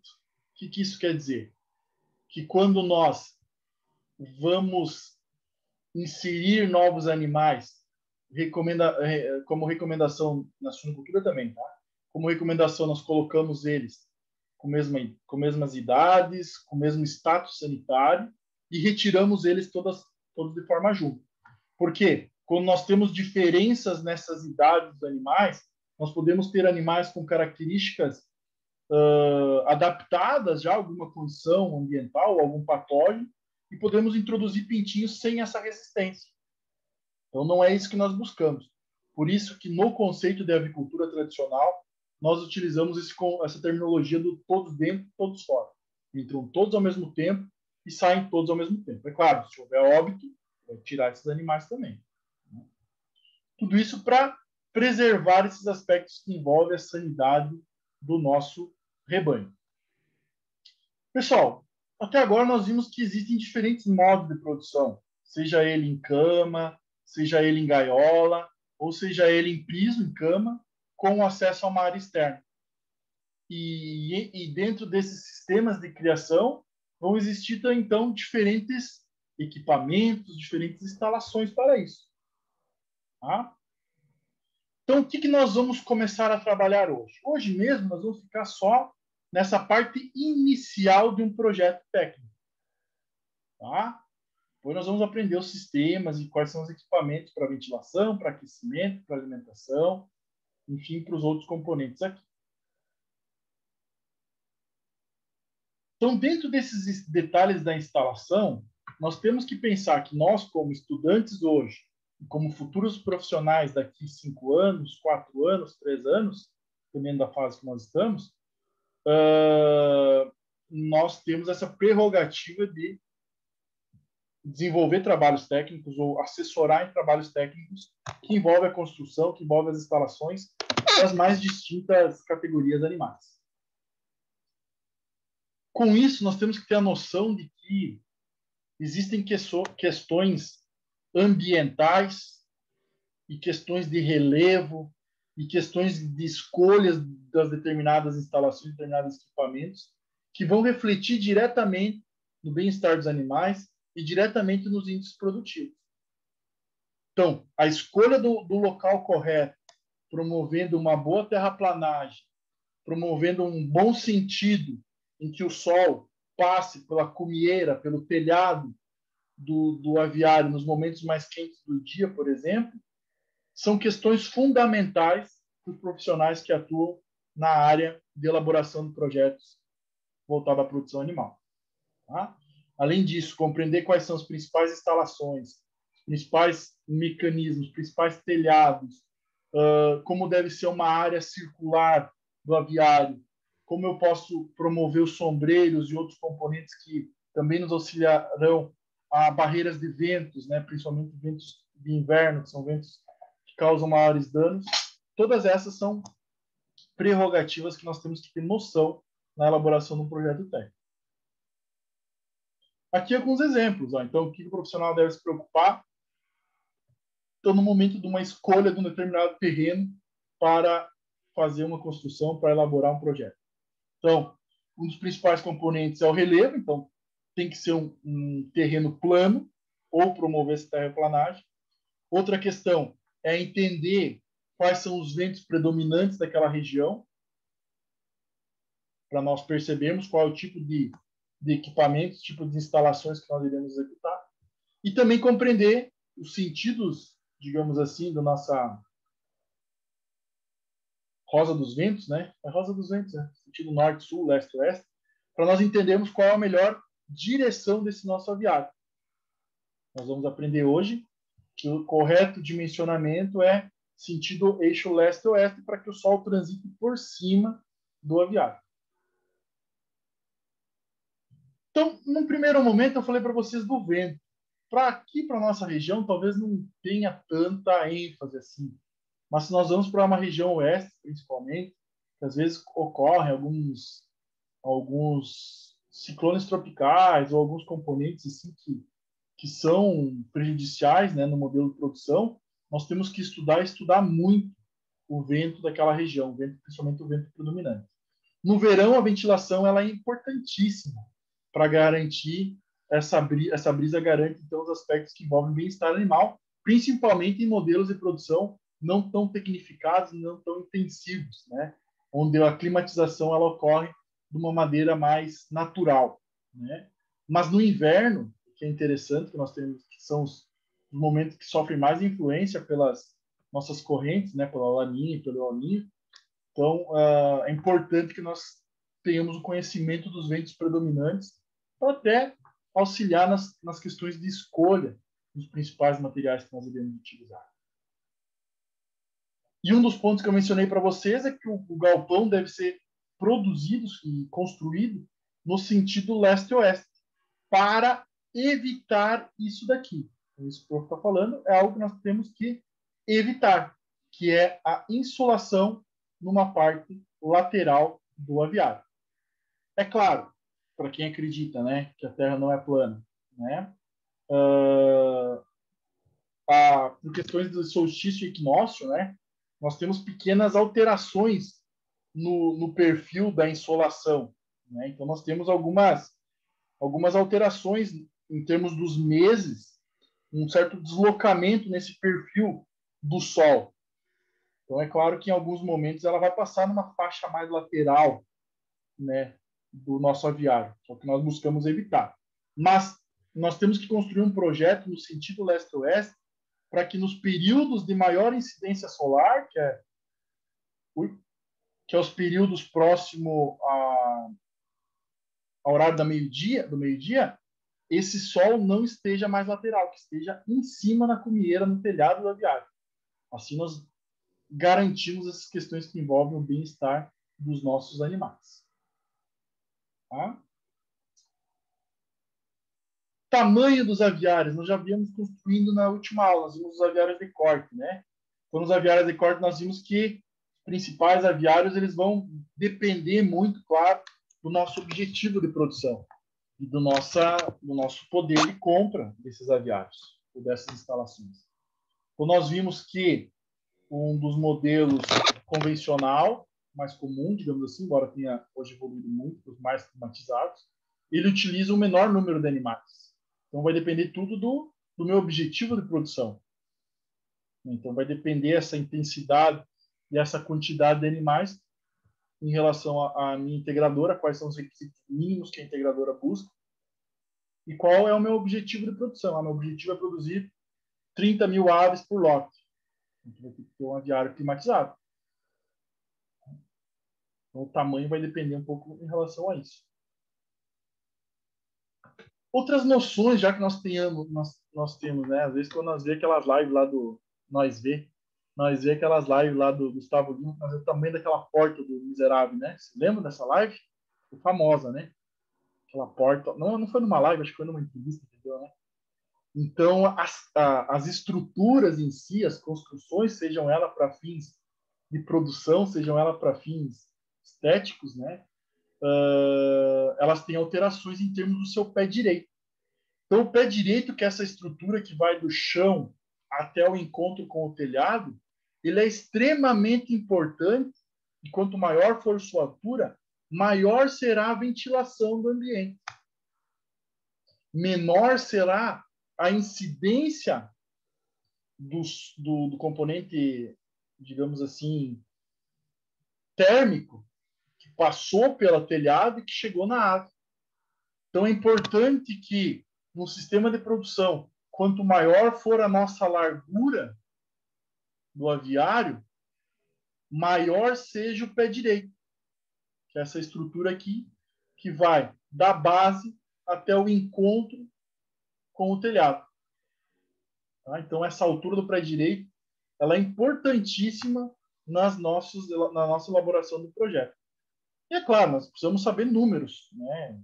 Não para a prova saber números, mas ter essa noção de que quanto maior for a largura do aviário, maior eu preciso ter de pé direito, porque tem maior energia ali, né? Tem maior área absortiva de telhado. Com isso, eu preciso ter um maior pé direito para que ocorra uma maior circulação desse ar. Então, são componentes interessantes, não vamos fazer na prática um projeto em si, mas são componentes interessantes para que nós tenhamos noção, né, quando nós, caso viemos a trabalhar com isso em termos de recomendações técnicas, ter noção da influência do pé direito na qualidade ambiental do nosso aviário. Professor, Fala, Jussene! você acha que o clima aqui da nossa região, aqui mais para o litoral, ele seja um empecilho para que não tenha meios de produção, principalmente de aves aqui para baixo, no litoral, já digo? Eu acho que é uma questão mais cultural, Jussene, porque olha o quanto evoluiu a carne de bovinos de corte nos últimos anos aqui na nossa região. O pessoal se atentou. Ali em São João do Itaperiú, o pessoal se atentou. Cara, a população catarinense está aqui. Vou trazer um frango lá do oeste para ser comercializado aqui, com todo o custo de produção? Ou será que eu consigo trazer a dieta para cá e produzir esses animais aqui? Então, acho que falta mais uma questão de organização, certo? E também não é uma vertente do nosso povo aqui litorâneo focar na parte de aves. É uma questão que está muito voltada à colonização da região oeste e os princípios de produzir suínos e bovinos, suínos e aves, né? Eu acho que é meio que mas é uma opinião pessoal, tá? É meio que uma questão cultural. Algo que nós já vemos evoluindo na postura. Hoje nós temos aqui Blumenau, temos algumas unidades próximas aqui de produção de galinha para ovos. Agora, para corte, nós não temos isso. E também, né, Juscelino, se nós pensarmos, mesmo assim, nós vamos ter que trazer alguma coisa da região oeste. Né? Nós vamos ter que trazer o milho e a soja para formular nossas dietas. Então, tem os prós e os contras. Os prós seria que estaria muito perto do consumidor final. Mas os contras é que teria que trazer o milho e a soja lá da região oeste. E as nossas vias de transporte não suportam isso. Então, acho que é mais uma questão. E a questão de armazenamento, porque como aqui embaixo é muito úmido, a gente vê por nós aqui, não tem como armazenar muito tempo o produto que ele acaba mofando, daí com certeza isso também. Jussiane, mas para sistemas maiores, quando se utiliza silos, essa questão não vem tão à tona. Mas para pequeno produtor que utiliza sacaria para produção, a ração vem nos sacos, aí sim, tem toda uma questão de umidade, tem toda uma questão de cuidados, aí sim. Mas foi uma ótima pergunta. Pessoal, eu acabei com as outras turmas aqui em piso, eu não vou avançar muito com vocês também, porque nós temos o nosso questionário agora na parte final.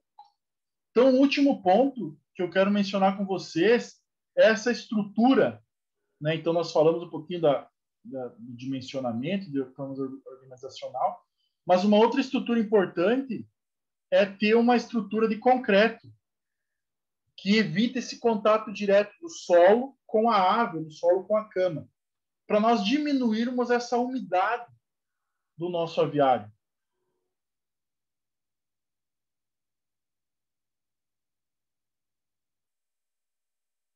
Já respondo. Tem alguém perguntando no privado. Então, nós temos uma estrutura de concreto de 6 a 8 centímetros, né, com um nível de declive de 2% para as extremidades. Alguém saberia me dizer o porquê que nós temos essa declividade para as extremidades do aviário? Desculpa, não entendi. Por que nós temos facilitar a limpeza? Isso, porque nós temos uma declividade de 2%. Para facilitar a limpeza, para escorrer a água. Isso mesmo. Aqui no canto nós temos algumas canaletas de absorção da água. Então, tudo isso daqui, nós não vamos elaborar projetos, mas todos esses componentes aqui tem que estar já na cabeça de vocês. Então, o que nós vimos? Para nós fecharmos a nossa aula de hoje, na parte inicial. Vimos que é muito importante a questão de sanidade para a avicultura. De modo geral, nós usamos o sistema todos dentro, todos fora, não introduzimos animais no sistema industrial, é claro.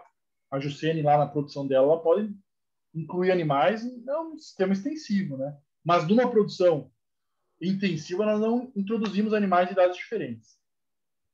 Vimos que evitamos o ensolamento na lateral dos aviários, então fizemos no sentido leste-oeste. Vimos que o pé direito influencia nessas trocas gasosas. Só lembrem que o ar quente sempre tende a subir, o ar mais fresco fica embaixo, mais à frente nós vamos falar sobre isso. E vimos também agora, por último, uma questão do piso para evitar o contato direto dos animais ou da cama com a umidade do solo. Tá?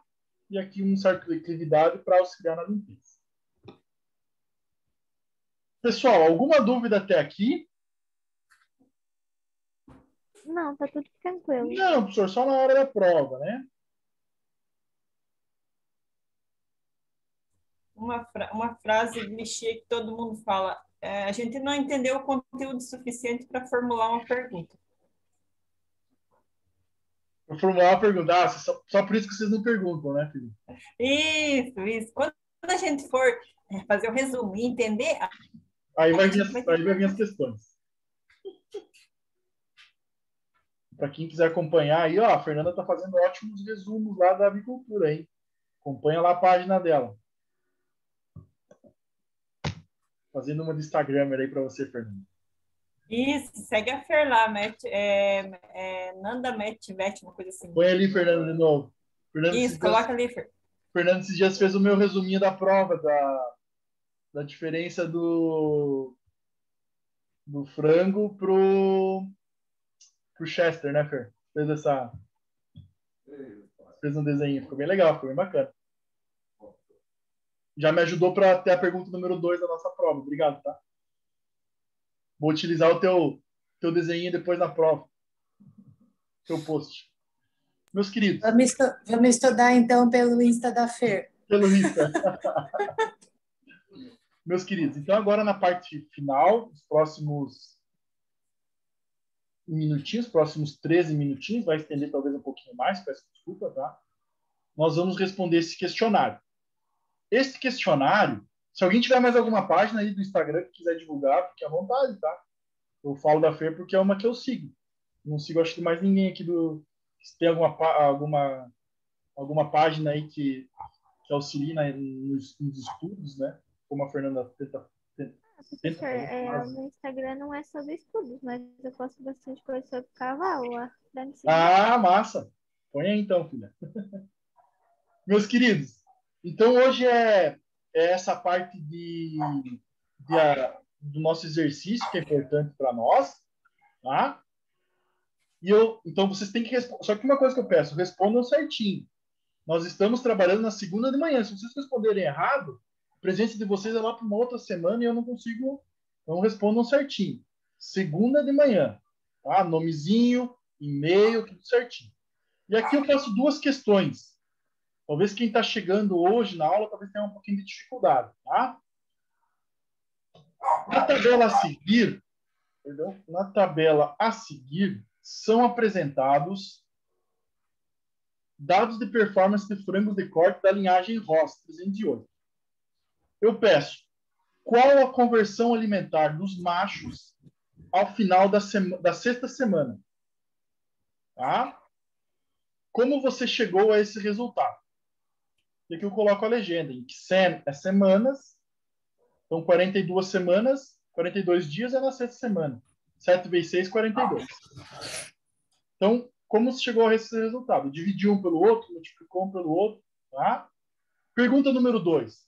Um produtor independente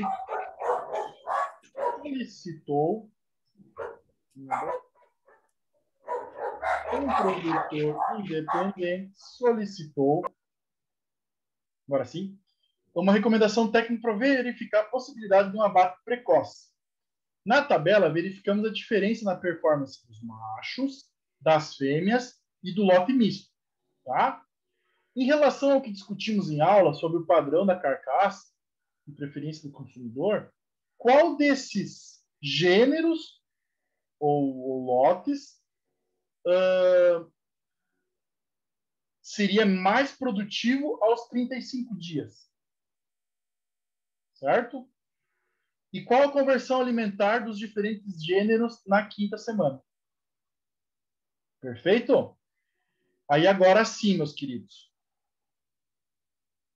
Para a galera que chegou hoje, que não sabe fazer o cálculo de conversão, cons é consumo, tá? Para a galera que chegou hoje, só responde o nomezinho, o e-mail, tá? E coloca nas duas respostas só aluno de entrada tardia ou alguma coisa assim, tá? Vocês não criaram a bagagem para responder essas questões, tá? Então ali o Schneider pode responder assim, tá? Os dois colegas que entraram hoje. O restante, vamos focar nas nossas aulas que nós já vimos sobre como que nós calculamos a conversão alimentar. Combinado? Então agora eu vou parar de falar um pouquinho para vocês se concentrarem. Qualquer dúvida, eu estou aqui à disposição. Tá? Professor, Sim, Juscelino. já que são questões maiores, um pedido de uma mãe desesperada que não deixa tu não deixa nós responder até mais tarde, porque Sim. É bem complicado. Sim, deixa sim. Uhum. Até que horas, por favor? Ó, duas mães desesperadas ali, ó. Vamos combinar, então, até amanhã de manhã, pode ser? Vou dar esse passo. Pode ser? Perfeito. Só que assim, ó, respondo, não se esqueça. E assim, ó, deixa eu já fazer um desabafo aqui, ó, que eu fiz com todas as turmas, tá? Meus queridos, se vocês não quiserem participar da aula, quiserem só responder o questionário, vocês têm todo o direito, né? Só que assim, ó, já estão bem grandinho para saber as responsabilidades de vocês. É bom que está sendo gravada essa aula. Porque se vocês só quiserem mandar o linkzinho para o amigo que não está participando da aula e o amiguinho responder e achar que está abafando, que está apavorando, pegou a resposta e que conseguiu responder, cara, tá se enganando. Tá se auto... Como é que é? Fazendo síndrome do impostor, né? Agora não sei a palavra. Auto-sabotando. Obrigado. Daniel. Sabotando, professor. Isso. Se auto-sabotando, tá? Porque talvez você vai conseguir responder esse exercíciozinho aqui, vai conseguir até lograr êxito numa atividade A1, uma atividade A2, porque hoje nós estamos em pandemia e fica difícil para nós termos uma avaliação. Só que, né, a vida às vezes nos ensina que nem sempre ter esses êxitos, nem sempre achar que está logrando, achar que está passando por cima de alguma coisa, às vezes a vida cobra. Tá, meus queridos? Desculpa o desabafo, tá? É que às vezes eu vejo aqui 49 pessoas participando da aula, ou com o programa ligado, e eu vejo lá nas respostas 55 alunos, né? Considerem-se mijados para quem serviu o chapéu, como diziam lá quando eu era aluno do colégio agrícola, considerem-se mijados para quem serviu o chapéu, é claro. E restante, quem tá acompanhando aí, só agradecer, né? A turma de vocês sempre participa.